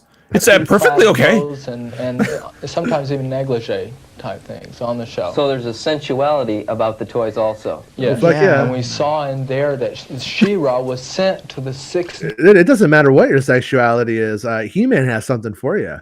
dimension. We're talking about I just love how Eastern 80s religion. fucking I mean, conservatives hated that they were sexualizing everything, and now 80s conservatives are older are mad that they aren't sexualizing shit enough. You never fucking win with these repressed assholes. You know, like it's never enough. Like Yeah, because there is no logic to it. It's just, repression, man. It's so fucking shameful. Oh, it's the worst. thing that has taken its basis from Hinduism and other religions like that has been added into our toys and cartoons these days. Very bad. You talk about Hinduism. Would we see nobody likes a guy who walks around in a robe with a beard and tells people to love one another, right? Right, Jesus? Yoga exercises. Well, we did see yoga exercises last week in Skeletor taking that position. Bring them to me. But go and do not harm them. It's the least satanic cartoon ever made, that one, by the way. Wow. Well, Phil, we've been watching a character here called Venger and another black creature called Shadowkeeper. What do they represent to you? Well, I believe that it's a direct depiction of Satan and his demon powers and demon friends. In the name of Jesus, I break every stronghold and I command that Satan lose his hold upon your household, and I praise God for it. Amen. And they all went away. We haven't had problems since. It worked, right? Right? It worked. That's the day it worked. Haven't had a problem since. Did it? I'm healed. Fully. Yeah. Man. Didn't you bring up the fact that one of those characters has a pet goat, which is obviously a reference to Satan as well? Yeah. I just love that no crimes existed before Grand Theft Auto 3. You know what I mean? Like, that's what I'm thankful for. Listen, all I'm saying is that Boba Fett looks a lot like a Roman-style soldier, and they killed Jesus. Think about it, you guys. On a good day. Like, think about it. You're going to hell. But then he can't die. He just respawns like Fortnite. Fucker won't go away.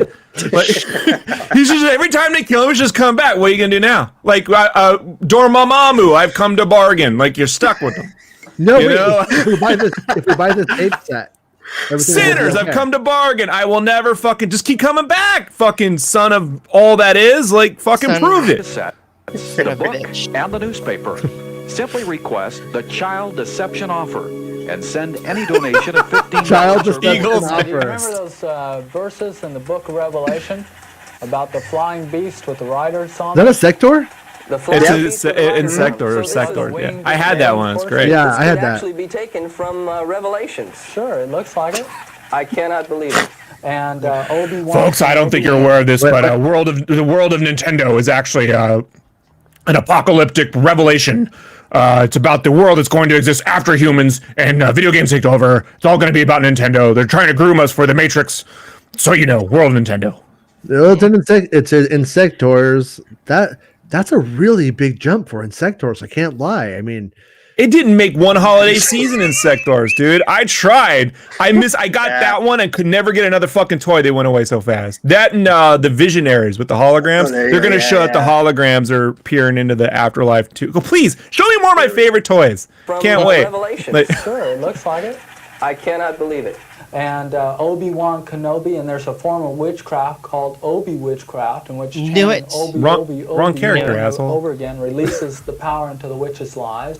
And Yoda's called the Zen master. He's always seen with serpents around him or serpents around him. Yeah, look at the serpents around his neck. Don't tread on Yoda, motherfucker. Wow. Three-toed beast. So he has the two fingers and the three-toed beast. Yeah. That's how tall I think Jason is in real life. I think he's standing up right now, you liar.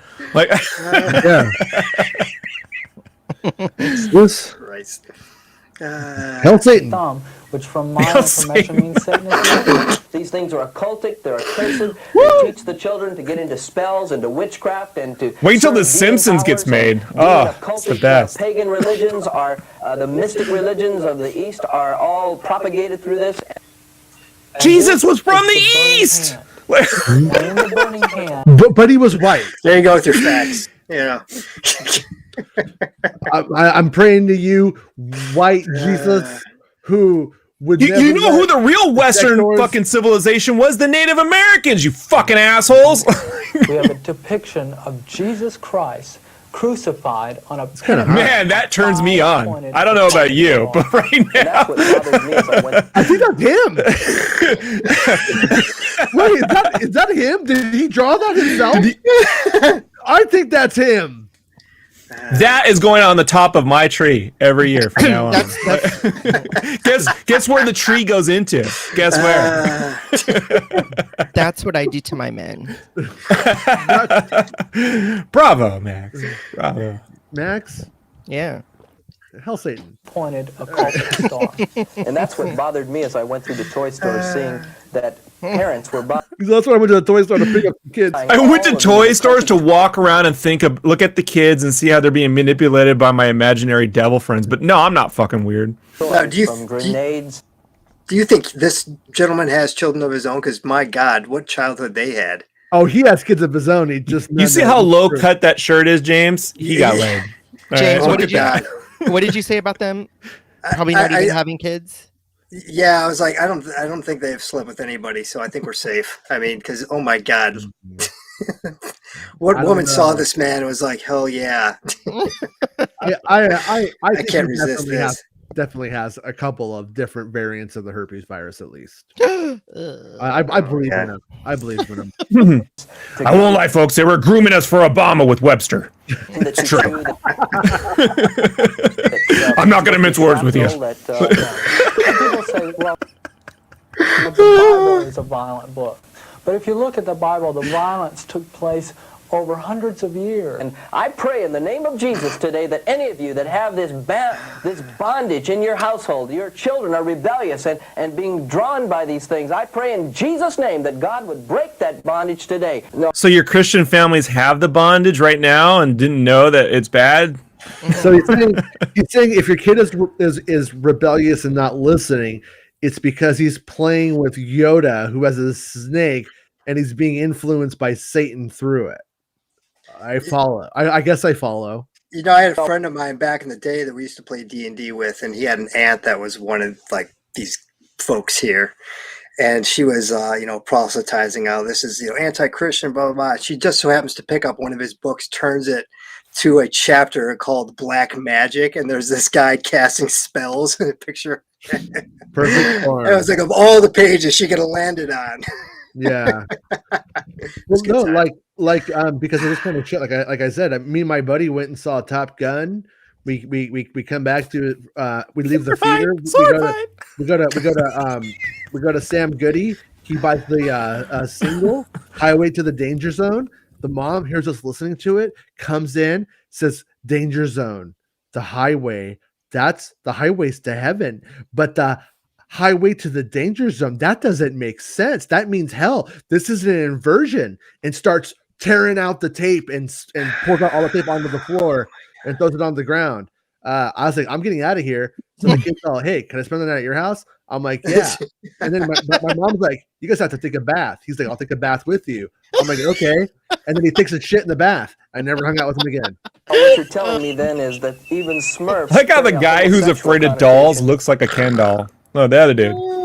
Like, he literally has Ken doll hair. I believe so. Yes, it was a camouflage occult movie, including levitation, psychic healing, mind control, mental telepathy, that type of thing. Yeah, that's probably the only TV that actually inadvertently affected America was this one. If you really think about it, like the reason we got January 6th because of these guys. Like the ringleader of all this watched this shit, and now this is the hellhole we live in. Well, when you believe this stuff and the stuff really affects your life, it does become very easy to believe the QAnon nonsense, doesn't it? Homosexuality. And we put the blood of Jesus over you, your family, and your children. We're just gonna break open Jesus, just crack them open for your souls, and just bathe you in the blood of Jesus. You know, folks. No, but that's buy my pills. Buy my pills. But I mean, it is sort of important. I mean, when you look at exactly what the version of this that's going on, the satanic panic tactics didn't go away. No, they still exist today, and I'm not trying to put it on like any one thing outright, like in the fan groups or anything like that, but you do see a lot of these same kind of tactics being used. You see it being levied against He-Man and against Star Wars today. And while they simultaneously, but here's the twist. The twist is that their converts now complain that new He-Man isn't as good as the He-Man that existed when these guys were complaining about He-Man. So it's this fucking stupid loop that you just like, what is the new He-Man is satanic, but no, the new one, because it's not sexualized and now it's feminizing men, like if the Victorian fucking era didn't help do that. Yeah. And then like, but if we go back when they were all masculine, that shit was sexualized and everything. So that was Satan. Just live with Satan. It's just better. It's better for everybody. Well, no, that's I mean, like that's the thing, is that you always have to other, and you make the other time the better time. This is why playing to the center don't work, folks. You're just appeasing these fucking people. You'll never win with them. They'll always find something. I don't pay attention to them. Yeah. Well, we watch them here, and then we don't have Max. We don't have anything to get mad about with Star Wars right now, and we're about like 3 weeks away from Boba Fett gushing, which I'm sure we'll all love. So like, we got to do something. Rob, Gal Gadot. No, she said it had the T. I thought it was Godot, but they said Godot. She said it. Yeah. She's a fucking liar. The T is not silent, Max. I thought it was. Max-splaining. Thank you. I'll make Max. I think Max is right. He doesn't know how to say her name. It's definitely more impressive with the silent T, but like Django, apparently it's not silent. The Jaren. I know. No, it is. I think to use the middle comment, I think Max is right that you don't take it seriously. You don't let it affect you or dictate how you feel about the real world. But at the same time, like, the problem is that it, like, sane people don't take it seriously, but then the other 35-40% of insane people do, and then we end up in just this continual shit January show. 6th. January 6th. Well, we end up, Star Wars in Game says, Rob, that's why a two-party system doesn't work, and I'm going to address this once on the show ever, all right? All you people out there about the two-party system doesn't work. Our Constitution doesn't allow for a parliamentary system. Our system is set up so that the minority controls whatever. So it doesn't matter if the minority vote if it's minorities, they'll find a way to disillusion you, or your votes don't count, or they'll split a state in two to create more conservative votes. And then even if the conservative votes don't win, then they'll find a way to create a rule like the filibuster, which doesn't talk you out. It just says that you then have to get over a threshold. You have to attain 60%, which we know we're never going to get, to make sure that you can never get anything through. What we have is corruption. We just have corruption, and it's always been there, and we have to find a way to fight it. The only way to remove the two-party system is to rewrite the Constitution. And who thinks anyone should be allowed to rewrite the Constitution in this day and age? Nobody. So I think I could do it. So I think Filoni could write. He's a great writer. Filoni. Right? Yeah, no, but I mean, yeah, but look at what we got, and what that was up against, like, during the droids era, and then we kind of end up on the other side of it when people got a bit sick of it. And I think the Columbine shooters and that thing became the next iteration of it. Once you get to like the Columbine kids, where they were nerds and they were picked on, so they started killing people, but in reality they weren't. They were actual fucking popular bullies. And like Trench Coat Mafia, that wasn't real. They one guy wore a trench coat for a couple of days from a Dracula costume, and then now they're the Trench Coat Mafia. So then they started going, oh, your fucking nerdy kid who listens to a 9 Inch Nails and plays Doom all day, he's gonna shoot you. It just became he's gonna be too busy playing Doom because there's a fucking tournament all weekend and he can make $50 if you win. We're just gonna be in there playing games. That's what we want. I mean, who really wants to stop playing Fortnite, right? Right. No, but Jason hates doing the show because he has to stop playing Fortnite. I won't stop. Boba Fett I'm gonna get this shit always just comes full circle. I remember listening to Alice Cooper talk about how Groucho Marx and Mae West showed up to one of his concerts, and of course, at that point, Alice Cooper's the devil, yada yada, and he said afterwards they were just like, oh, it's just like a vaudeville show, and he's like, They get it. Cut to Alice Cooper being one of the Exactly. best guests ever on the Muppet Show. Yes, You know, definitely. It's pronounced Milwaukee. Which is Algonquin for the good land. Milwaukee. You know, when I Like lived in milieu. Milwaukee, he was doing an appearance at Guitar Center. I still wanted to show up. Yeah. Yeah. It's Alice Copper. Okay. But yeah, I mean, but Copy. it's The like R is silent. I don't for a second believe that if the guys in that video believed the fucking word they were saying during any of it, they were simply Buy my tape. They were simply making connections to scare you and manipulate you into why yesterday was better, why today's bad, and tomorrow's going to be worse if you don't follow their way. And we see that same stuff. We see it in Star Wars in the last couple of years. This is a mistake of the prequels, buddy. And I'm going to show you how. Yoda has a great line in The Phantom Menace. You know, fear leads to hate. Hate leads to anger. Yoda being able to say, there's a group of people that fear everything.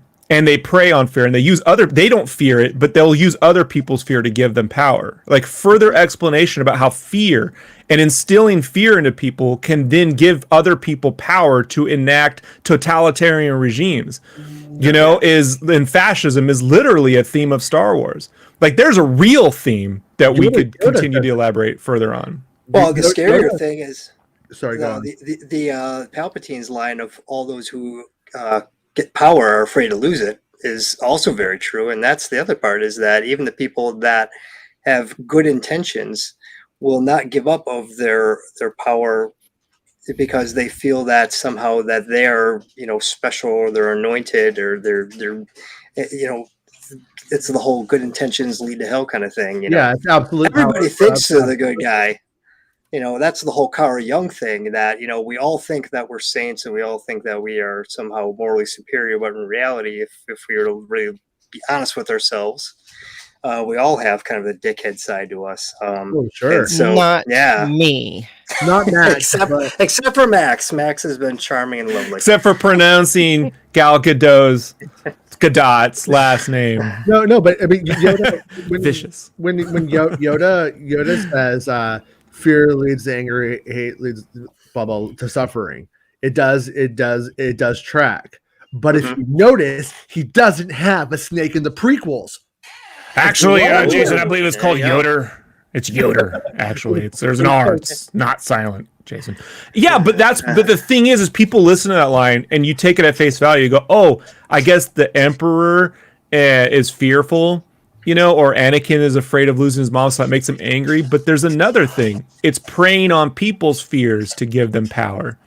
You know, siphoning off. There's just so many themes that can be elaborated on, and not in a way that's like Ren and Stimpy in the face, but that there's actual ideologies of the Sith and multiple ideologies of people who can manipulate other people's emotions for their own benefit. And if that ain't timeless, I don't know what is, you know? Yeah. Well, I mean, have you seen Mustafar? It was clearly a depiction of hell, which is trying to make us get abortions because that woman showed up with twins in her belly. No. Hell froze over. Hell froze over in episode 9. There's no lava no more, buddy. So. Oh, it does, right? But what that represents, hell froze over, my friend. Yeah. You didn't know it was hell because it had trees. California has trees. See, you can be demon possessed and still be a good person, just like you said. Yeah. Well, he was originally going to call it Mustachafar, but that was seen. Mustachafar?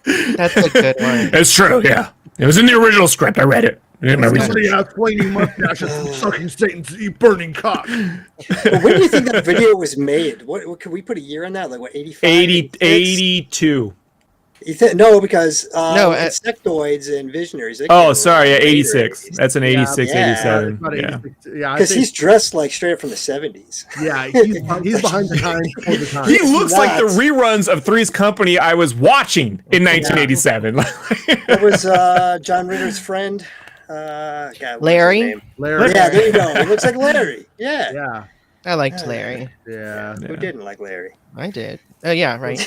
I thought Larry was what's the dude from SCTV? Levy? Oh, yeah. Levy? Yeah. Yeah. I always got those two confused. No, those guys dedefinitely partied together in real Yeah. life. Yeah. That was the original. What was the dudes that do this? Night Roxbury. Yeah, the night at Roxbury was the Levy and Levy and Larry. There you go. Nice. That's funny. But like, but I also think it's sort of important to pay attention to this kind of stuff, because a corporation like Disney, which is going to be viewed as woke, and it to some extent it expresses it will express the positive side of wokeness if there's a capitalistic gain to be made from it.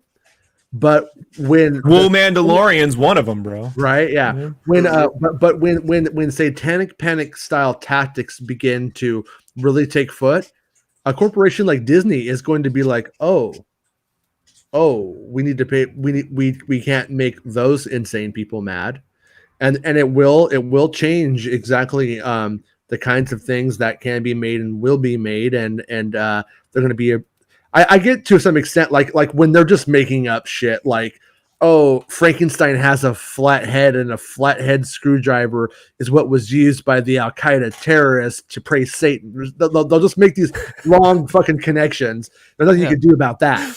But definitely, I think that kind of stuff is unfortunately the shittier side of America. They were grooming us with micro machines for nanobots to come in and be in our kids. You know, that's government CIA.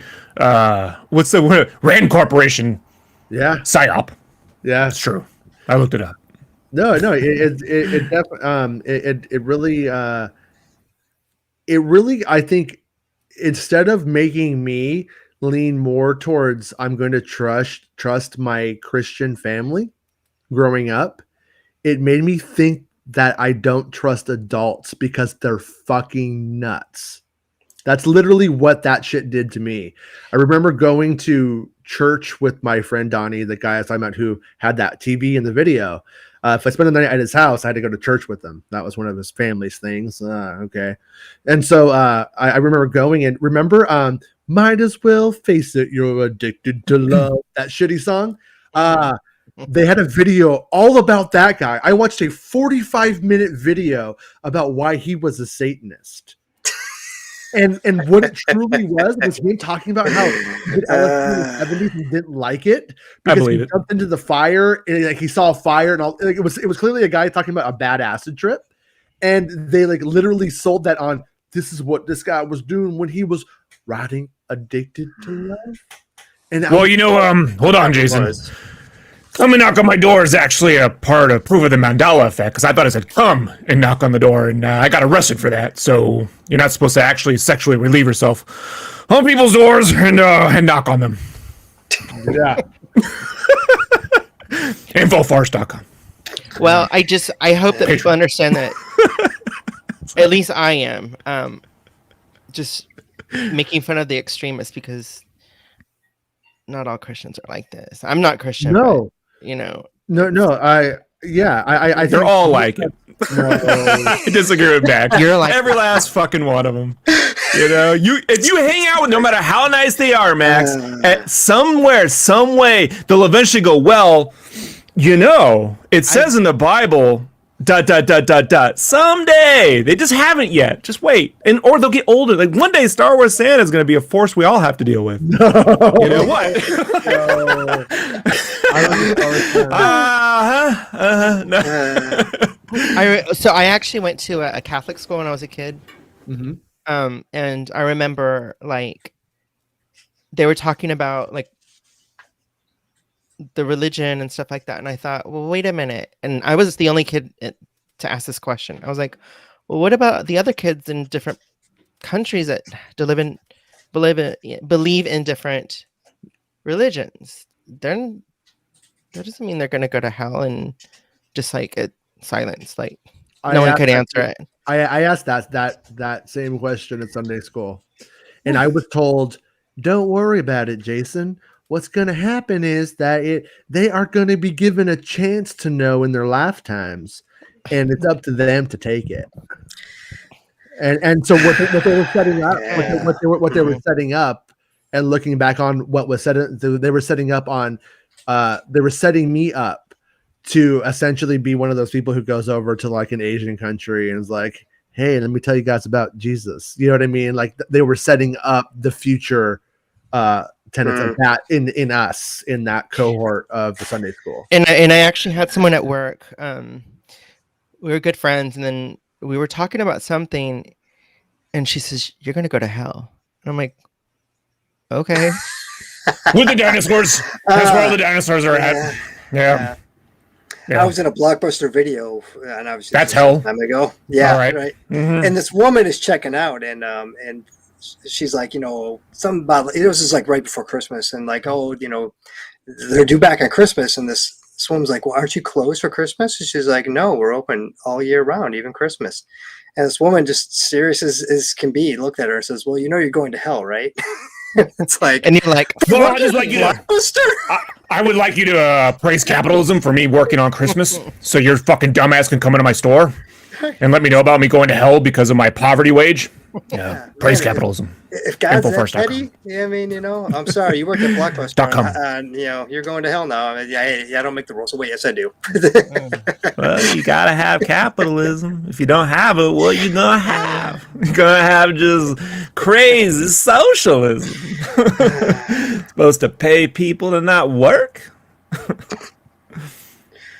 It's an infinite loop of madness. They just don't want to have people have nice lives. Enjoy your stupid cartoon where the guy runs around in fuzzy underwear and a Prince Valiant haircut. So it's rock hard when he holds his sword in the air. I'm just saying, rock hard when he holds his sword up in the air and says, "I have the fucking power!" Right?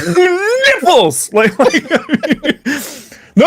Notice it's set up so his nipples can just come right through there. You know what I mean? Don't even get started on the Fantastic Four. I mean, you got a guy that has to yell "flame on" to activate his powers. In the cartoon, they made his wife a robot so she could be happy. There you go. And the woman's only powers is that she's invisible and she can repel people. So I mean, that's subtly saying, can reach shit into anything. True. All I gotta say is if it were my persuasion, Mr. Fantastic would probably be the best gratification you could have in a partner. Like, you know what I mean? Can't argue with that logic. I mean, that's what I'm saying. Maybe Stretch Armstrong. Stretch Armstrong. Remember when that nitwit from the Twilight videos was gonna play him? I'm like, that'll go nowhere. Ooh, is he going to really? Oh my god! Stupid toy. Stupid toy. Jason, did you tell Rob about the Star Cruiser trailer? Oh yeah. Oh yeah, did you? I told you about that, right? Yeah, I messaged him after you did that they removed the Star Cruiser video. Shocker. Am I being wrong to think it's weird to put a bunch of people on a boat and have them sing "Welcome to the New World"? Like, doesn't it just seem like maybe not the song? But do you think they were getting dislikes, Max? Like, do you think? Oh, absolutely. Everybody they were getting roasted. Didn't like. A lot of people didn't like it. It was really bad. It was off in every way. It was cringeworthy. Like I felt, and I feel bad for the actress who plays the Twi'lek. I mean, I know she's doing her job. Yeah. We're not shitting on any of the actors. Yeah, the song was awful. Well, the Goldberg kid kind of needs kind of. He was a little bit. He was over the top. He's kind of. I'm just saying. He's kind of asking for it. No, I'm kidding. They should have got Jamie Kennedy. It was joking. No. They should have got Jamie Kennedy. That would have been so great. They should have got John F. Kennedy. He's coming back. John F. Kennedy Jr. too. Yeah, all the Kennedys. The dead Kennedys should come back. So check it out on Twitter this weekend. Someone says something about the Kennedys, and I'm like, they're coming back because a group of people, some gun nuts, are so in disbelief that one of their own murdered a president once. They think he's going to come back and in the state where he was murdered, and they go, no, it's about his son. I'm like, oh, first off, I know it's actually about both, but hold on. I'll agree with you. I go, all right, I'm wrong. Let me rephrase it. Gun nuts are so in denial over one of their own murdering the president, they think his deceased son's going to come back at the spot in which they executed his father and join them. Like that. Did I fix it? Did I make it better? I stand corrected. Fucking loonies. Yeah. It's a wild world.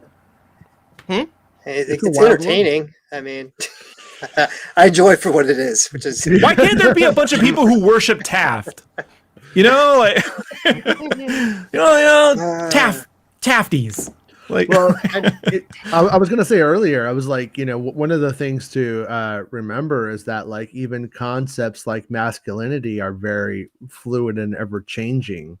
Like before Teddy gave us the teddy bear and became that barrel-chested, masculine idea of a masculine man who went out and shot rhinoceroses and shit like that.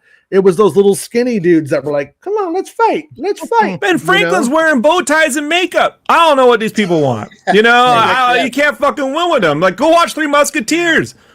They wore it. Yeah. That was the thing. With the frills and the feathers and it was funner. I don't know, man. Like in my day, powdered wigs. In my day, though, He-Man didn't put the pronouns in his name. It was called Masters of the Universe. Thank you. It'd be they man now. Yeah, hey man, I like. Hey man, right? Like, yeah, and then Rita Moreno can come on there and let us down with her fucking opinions again. Loved her on the Muppet Show and West Side Story, but man, it's a shame. Yeah. In the electric company. Sorry. No, I knew what you were talking about. I know. She's letting me down. My heroes are letting me down, man. That's what I'm trying to tell you. I get we don't want to shit on people's beliefs. I'm not going to do it, but I've yet to see one long term. At the end of the day, you're going to be like, if I don't believe in this, do I burn forever? The answer is yes. That's it. And they can dodge it all they want. And I don't agree with anyone that believes. If you don't believe in what I believe in, you burn for eternity. Like, I can't abide by anybody that agrees with that. So that's it. Oh, hey, Bill. I don't care if it's a fucking Fraggle. I challenge all the Fraggles to come on here and argue with me. Right? By the way, did you guys see the Fraggle trailer?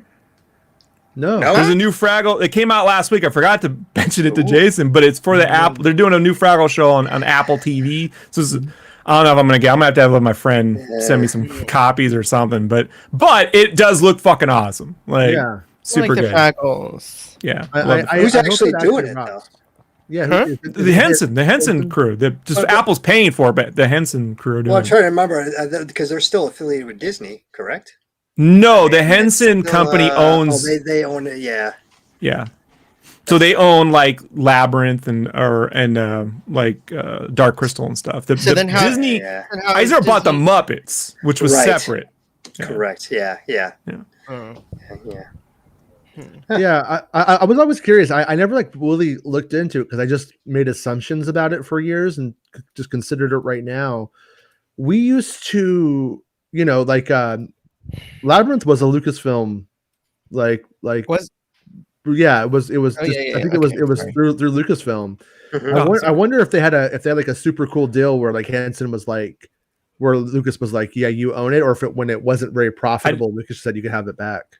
I didn't mean Labyrinth. I meant Dark Crystal. So I was in my head for some reason I said Dark Crystal. I said Labyrinth because I don't know the trash lady thing at the end. I always get it confused with the crazy. The chick who runs everything in the Dark Crystal. I've dated a couple trash ladies. Ogre. Thank you. Yeah. I can. Max, I can't remember names. Like you gotta. That's why I love Star Wars. 1 syllable names. When you get to 2 syllables, my friend. Right, Max, James, Jason. I don't know, wards. My friend.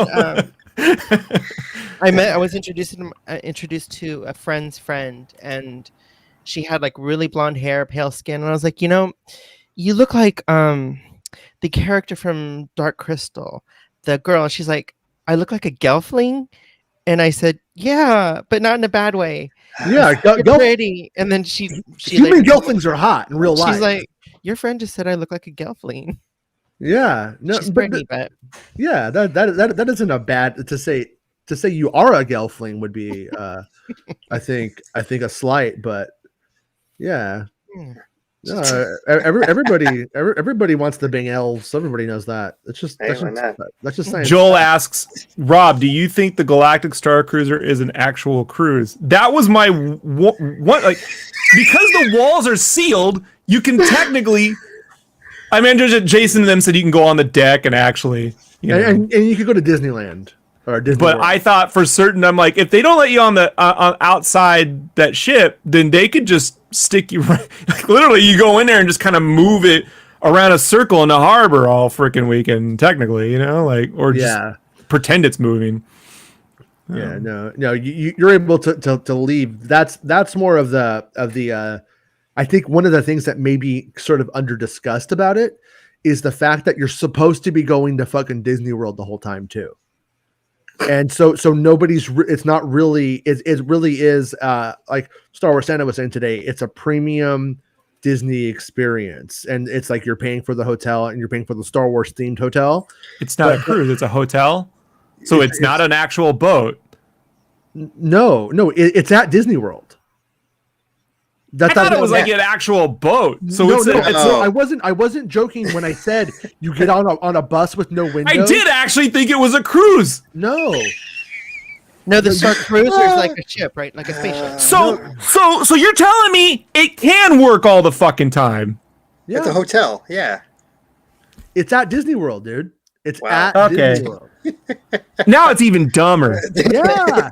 Now it's even I don't think you understand. I was giving it a lot of leeway because I'm like, well, it's got to be hard to make a fucking boat out of it. And then I'm like, oh no, it's like the Bear Hotel at California Adventure. It's just a hotel situated in the park in which you spend how fucking much a night? Like, okay. Seriously, people need to be fired over this. Mm-hmm. The shareholders, if you are Mr. Lucas and Perlmutter and all these motherfuckers who own the majority shares, you need to fire whoever's in charge of this and then take away their cushions, their parachutes, charge them the fucking money back, fine the shit out of them. You are literally gonna this is gonna ruin not just people's fucking financial lives, because people fucking dumb enough to take loans out. This is going to hurt their tourism to that hotel. This is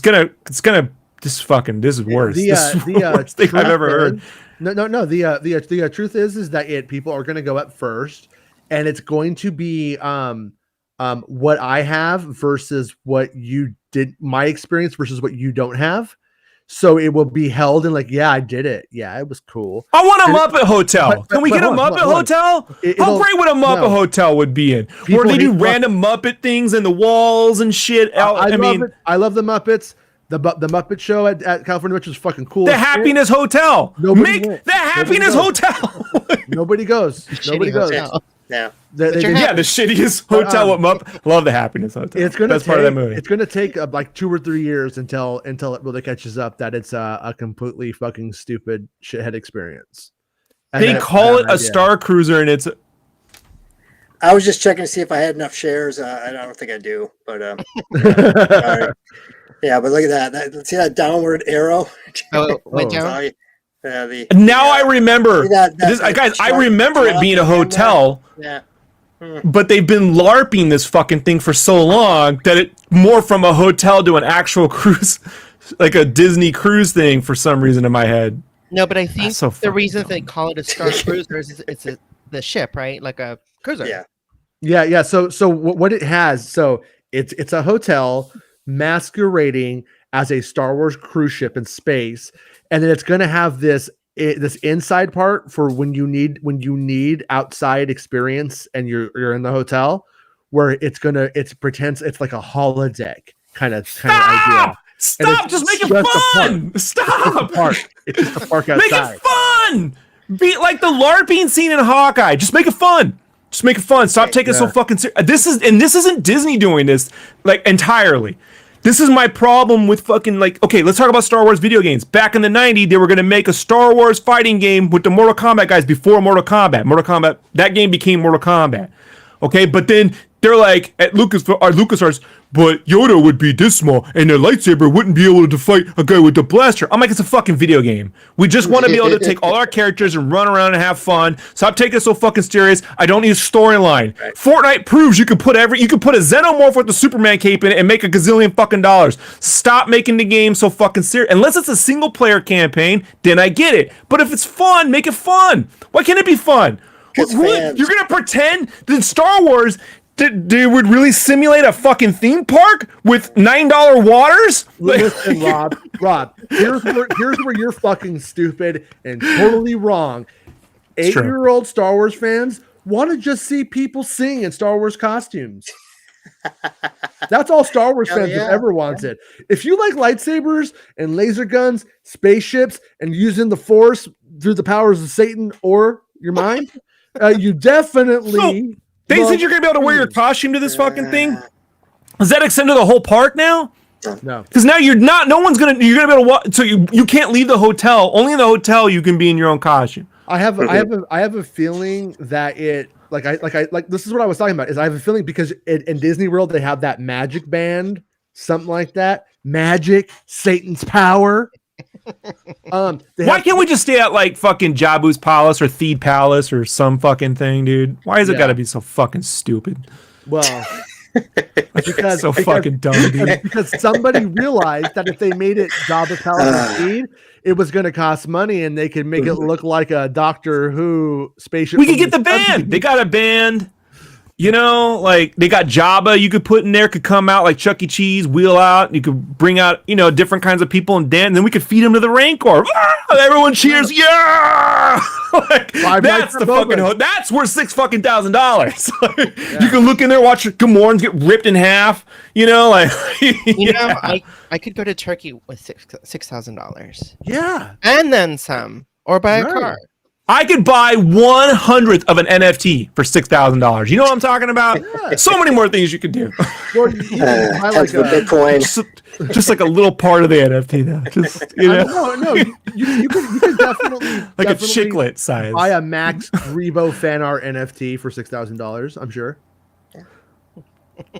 I believe in you. Someone was like, "Yeah, we saw Harry Potter. Let's crypto bro a Star Wars hotel out of this." Yeah. Guys, 1 second. My cats are like swarming me. Hold on. Okay. The fact that they had the smarts to actually get rid of the video is kind of good, but in a weird way they made it worse because everybody's just talking about it further. It would have been better just to have left it alone, I think, on this one, and just to move on and make a new video that shows it in a better light or something like that. But I agree. And I would kill to be able to stay in a haunted mansion hotel. You understand what I'm saying? There's so many fucking cool ideas you can do. It's too scary. And it's just like there's nothing really scary about the fucking haunted mansion. So what do you think they're gonna do? Do you think that they're gonna go and like? I don't. Well, they've just go to Star Wars hotel. Watch the families actually walk into the fucking real thing and check into the room and show them what you're gonna do. It's booked up for like 2 years. It doesn't matter now. They got 6,000. They got thousands of dollars for like 2 years worth of booking. Because people are stupid. Look. This is a separate argument. I'm gonna tangent a little bit, but it's parallel. Like time, it's parallel. Okay. Is Robert Meyer Burnett? I enjoy his show, but he put out a video about saying how modern Hollywood only will approve $100 remakes and sequels and known IP, and it's killing independent cinema. The very next day, he put up a video about how West Side Story is Oscar level god tier material. Now I'm like, you can't have both. You can't sit there and say the problem with Hollywood is remakes and sequels, and then praise that the next remake and sequel we just spent $100 million on, a musical that was made in the '60s, is going to be the next Oscar winning film. Our geekdom lives in this conflicting like little fucking meta loop, right? They took that fucking symbol now, right? They this Mario Kart 8 loop, right? Because I'll be geeky with it, right? And they just bam, bing bong, bing bong, bing bong, bing bong. Like you gotta draw a line. It's really simple. If you want to teach them a lesson, don't spend money on their shit. That's it. Don't see the movie. If you don't want Avatar, don't go. Well, I'll go and see what's wrong with it. Don't go. Don't go if you don't want more of them. That's the only way they learn. They don't learn by anything else. So don't spend your money on this shit, but they have apparently. So fucking whatever. Yeah, well, there's one of the things I'll say is that it's when you see the satanic panic style tactics used to generate faux outrage and then make the cha-ching like on YouTube, which is a thing that we have seen in the past. It's shitty. But what I will say was, for the first time, I saw pretty much everybody actually critiquing this shit on its own shitty merits and letting them know this is unacceptable to us as fans, and we won't be spending our money on this. It's a complete joke, and we're not completely fucking stupid. The last time it worked in our favor. Sorry, Max, go ahead. No, and I think it was both like you know how there's the fandoms like split. Like I think it was everybody. It was like, this is not Star Wars. Yeah. Well, I mean, it's split between the people that can afford it and the people that can't. And the people that can't afford it are small. It's the whole goddamn point to The Last Jedi. Like we are literally, you may as well have made that shit Canto Bite and just been like, that's right, only you rich motherfuckers can stay here, bitches. You know what I mean? Like, that would have at least been like some kind of like lore that would make sense, you know? And Rian would be like, motherfucker did it. Like, they really. Do you think anybody canceled their reservations? Or do you think they're non-cancel? I mean, I'm of the opinion that you would have had I think you have like three kinds of people probably. Star Wars people who have the money, who are just like, I'm all in. I've always wanted something like this. I can't believe it's happening. And then I bet you some of them are like, oh, that's what's happening. I'm out. But Jason, Jason, at the Canto Bay Hotel, you can sponsor your own broom kid. You can sponsor part of your. You can feed 3 broom kids with every pre-registration at the Canto Bay Hotel. No, but then you just have your like Disney people who are about anything Disney. It doesn't matter what, just fucking take my money, Mickey Mouse. Yeah. And then I think somewhere in between of that Venn diagram are the I want to say I did this amazing thing and tell everybody that I'm the one who did it. And I think that if those people to some degree are probably the ones who definitely jumped. I got to pretend to go on a fake Star Cruiser. Yeah. Really, I was just sitting still. But what do you think, Max? Do you think not even moving? Do you think that caused them actual I mean, in terms of like a family vacation sense, or do you think that a family says, kids, we're going to Star Wars Hotel Land for 2 days and 2 nights. Yay! And then they'll go, oh, you know what? The commercial fucking sucked, so we're not going. That's a hard What do you do if the hotel's $6,000 a night? Then you're like, but you're at Disneyland. The kids ain't going to want to stay in a hotel. They're going to want to go to the fucking park. I got to tell you right now, as a poor kid who got to go to Disneyland with my uncle, right? If we went to a hotel and I had to look out a window at Disneyland and couldn't go, oh my God. What's the point of this? Well, just be themed. Have the wheel the fucking band out. Give you a little fucking special time thing you can road around your dinners so you can come back and enjoy your fucking food and shit. And then you go back out to the park. Like, this is not hard. What is this? Sorry, Max. It's just let them see how it people out. Who don't pay for Disneyland made these decisions. The problem is the people who make these decisions at WED or whatever the fuck it's called now over at Disney, at the Disney parks, never have to pay to go into Disneyland. WED to Satan? Yes. WED. Do you not see this? They're WED to Satan. Yeah. No, Jason, you hit it on the head, though, because, I mean, there's, like, you know, the closest thing I've ever experienced something like this, so I went to Game 7 of the World Series when the Cubs won, and that was not cheap. Wait, is that the Future Part 2? Yes. Yeah. Okay. He was off by a year. But, I mean, you had the people that clearly were there because they could afford it, and they wanted to say, hey, look what I can do, and I was here, and stuff like that. And you had the people like me that were like, holy fucking shit, this is awesome. You should have made Canto Bite. Like, because people like me were annoyed as fuck as the people that were just there because they just wanted to say, hey, I went there. And I could go back to the season and put some money on the Cubby. Right. Like, if you're gonna do a Star Wars hotel, like, what they go? Well, what location, Rob? What would you pick? If no one likes the prequels, it can't be a prequel. That's what they're gonna say. I've listened to Lucasfilm say that shit personally. Then you go, well, what about the old trilogy? But we got the new one in the park. What are we going to put? Alderaan? They're just waiting for it to get blown up. The Death Star? Who's going to want to stay in the Death? Yeah, stay in an Imperial jail cell.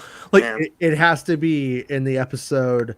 It should have been the Star Tours hotel. It's the easiest thing they could have if it was Milktoast. 7 timeline for. The Canto Bight is the only location you can safely fucking visit without being murdered. I think the whole thing was always there, and it's that they probably should have made it an extension of Batuu, and they should have made it a hotel on Batuu. That way, when you left the fucking place, you went right into it. It's just rocks. Isn't Canto Bight the equivalent of a Space Vegas? Have you been to Vegas? I'm pretty sure you get murdered there.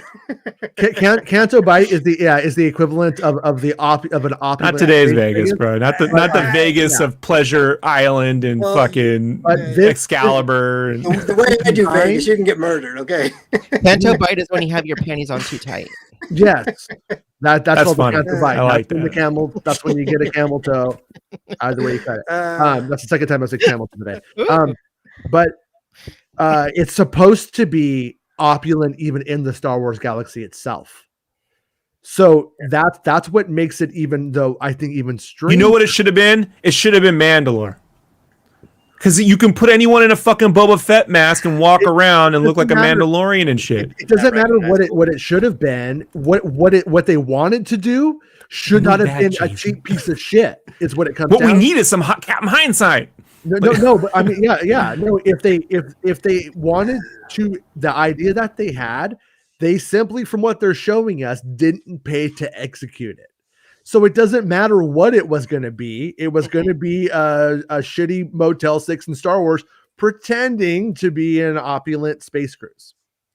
What's scary? How much market research do you think they did before they put that shit? It looks like none. None. I mean, this is a CEO stupid decision, right, Max? Yeah. Honestly, I think they probably did put a shit ton of R&D into it and looked into it, and they actually thought that they had a winner on their hands. I actually have it right here. Do you want me to read it? It has robots, laser beams, zip zaps, and doodles. That's the Star Wars hotel. You guys should do that. Yeah. It has button doodads that flash on and off, and dark to light, and it has the laser swords, and you can train. That's a Star Wars hotel. I mean, they don't put that kind of crap together without knowing. Okay, what's our demographic? Yes, they do. You know, how many people are gonna? Bro, you think this is new for Disney parks? You obviously don't know the history of California Adventure. And how that was designed, right? Or how about when they built Euro Disney? Hey, let's go to Europe and let's build a bunch of fake castles right next to all the fucking real ones, and then charge everyone $100 a fucking ticket to come see our fake castles next to all the real ones. That's smart. That's why it was so easy for me to go there, because the park was empty. Like Star Wars Santa was telling me that his one of his daughters is going to college to be like a parks person, like park management. I don't remember what it was called, something like that. And he was like laying out like what this is, and in it became very obvious to me that basically what it is that this is about people, and this is what he said, I think, is that this is about people who are going to Disney World and want to pay a premium to have a very, very expensive and quality Disney experience. And so what you end up, I think, what you have is the people who coordinate that stuff, and Lucasfilm having a collaboration, and it being a disaster. It's like it's what happens like when you put Paul McCartney with Nirvana and they release a single, and you're like, why did this happen to me? You know what I mean? It's that same kind of thing. Is I think it's a bad alchemy of the theme park people know what they're doing. They know how to make money. Like they have this shit down, and you have the vacation people, and then you have Lucasfilm who knows what Star Wars is, and then they're trying to I'm guessing convince those people what Star Wars is. It didn't look anything like Star Wars. Yeah. No, it doesn't. Nothing. Well, looks. When I say bro, I'm talking to the whole internet. I'm saying this looks like hand-me-down Star Tours. Yeah. This is remember when we went to Star Tours as a kid and it was like, okay, this is like a goofy version of going to the airport in the 80s. It's Space Mountain is what it is. Yeah, it's Space Mountain. So fucking dumb, dude. Like, I just can't believe, like, I'm even more, like, Joel blew my mind. I was like, this is. What Space Mountain, the Space Mountain revamp was Disney thinking that they knew how to make something like Star Wars. Oh, when they did the Jules Verne thing? Around that time, yeah. Oh yeah, when they updated it so it doesn't look like 2001 now. It looks like that sort of Star Wars light adjacent. It's like a steampunk Jules Verne thing where it manages to look back while looking forward. Yeah, it doesn't work. No, I had worked for a company that was not based in Chicago, and they made decisions on the Chicago market, based off of the data that they saw, but they were just fucking wrong. I mean, it's not that they didn't do their market research. It's not that they didn't do their homework. It's that they didn't actually have somebody that knew what the fuck was up. So they just saw numbers on a sheet and said, yep. And if they had talked to me, I'd have been like, you're out of your fucking minds. You don't know what you're talking about. This area is this area is that. It makes no sense to someone that actually physically lives here and has spent their life here. It should just be themed. It should just be themed, but the big show is literally the eating times. So they have like a special hall you go into, and that's where the fucking puppet animatronic crazy dance people serving you and shit. Like you get like some giant, because let's be honest, space Chuck E. Cheese. The premium space fucking Chuck E. Cheese. Because I gotta tell you, the most expensive thing you spend on the park is the food. And they're like, food's included. We'll make it a super, and that way it's controlled because you can fix the shit in between. You can tweak it and open it up for because the shit's gonna break all the time. When you go to Galaxy's Edge right now, I think I wrote this in my initial review of it. I went to the early previews of Galaxy's Edge, and was that you have a bunch of Star Wars stuff with a lot of empty space inside of it. Like when you go into the Millennium Falcon ride and like you're in line, there's like chairs in there where a Sabacc game had been going down and they're tossed over on the side, but there's nobody there. It's virtually you imagine that that this wasn't a ghost town. Is how you feel when you go through a lot of it. That's where a lot of my criticism of it is. And there are a few places like where you'll hear like voices of people like talking in like the living quarters kind of stuff up top. And it's fun. But it rarely happens. It doesn't happen a lot. But when you go into the cantina, you have a couple of interesting like frogs in like jars and stuff, a little bit stuff like that. But you have Rex from the old Star Troopers, who's now a DJ because he was a bad pilot back then. And it's funny, but it's very minimal effort on the cantina. That's why I don't really. People say, should I go to the cantina? I say go to the Scum and Villainy cantina in Los Angeles if you want to drop $200 and get drunk. You can do it there. You won't get drunk there and you're gonna waste your money, and it's not that cool. And but it's like, I think this is almost like the same thing where when you have the I think they want the ability to be able to pivot and flex on the changes that happened throughout Star Wars over the years, though. It's what they were hoping for. No, but what it allowed for is a bunch of cheapskates to basically win out, and then they were, we'll just put we'll put a lady with some tentacles on her head and have her sing a fucking song that we got some jabroni to write, and it'll be we'll call it a day. And for starters, if you're gonna do that, she should have been singing in fucking Huttese. I shouldn't know what the hell she was saying. I shouldn't know that she's talking about the fucking New World. I think they watched the holiday special before they put that together, and they said, "This is what Star Wars fans want." That's what Jason said. He said, "This is the holiday special." I'm like, son of a bitch is right. Like, it's ridiculous. Somewhere Lumpy is jacking off in a corner right now, going, "Yes, yes," or Itchy, whatever his name is. Yeah. Because it's complete garbage. Come and knock on my door, Alex. That's all I'm saying. I teach you at a young age. Yeah, it's really, really, really terrible. But anyways, it is 1:15, and I gotta go. Rob's not really angry. He's not really mad. It's all fake. He's doing it for the. No, I'm gonna go back down and rant for another fucking hour about this. My wife's gonna have to hear this. This is my dog's gonna be scared. He's mad again about Star Wars. Oh shit, he runs. All right, Jason, we gotta go. This is ridiculous. Star Wars. Buddy Fred 5 says they want so bad to one up Harry Potter. and I have to assume that if that's kind of true. But boy, do they imagine do if it wrong. wasn't Hogwarts. Imagine if it was just like, no, it's just some random thing we made up. It's like the boat, the Hot Potter boat. Like, fucking make a location you remember and love and would like to go live in. One you know, not pretend make up. That's my freaking problem with all this shit. Like, it should have been if they wanted Jabba's Palace, man. It's easy. It can be scuffed up. It doesn't have to be clean.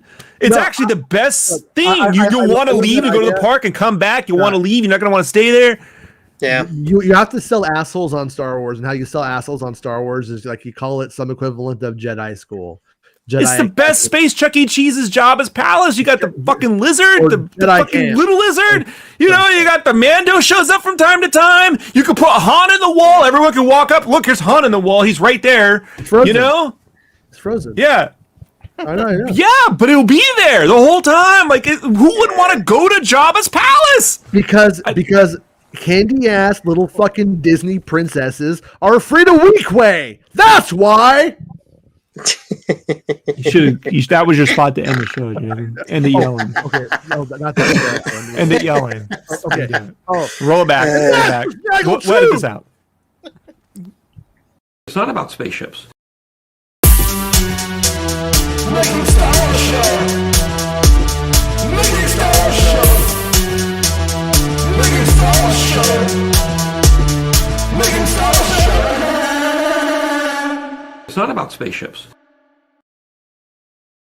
I did it, you guys. I totally nailed that one. I totally did it. I was gonna be chill today. I was like looking forward to kicking back. Like that shit fucking angers me to no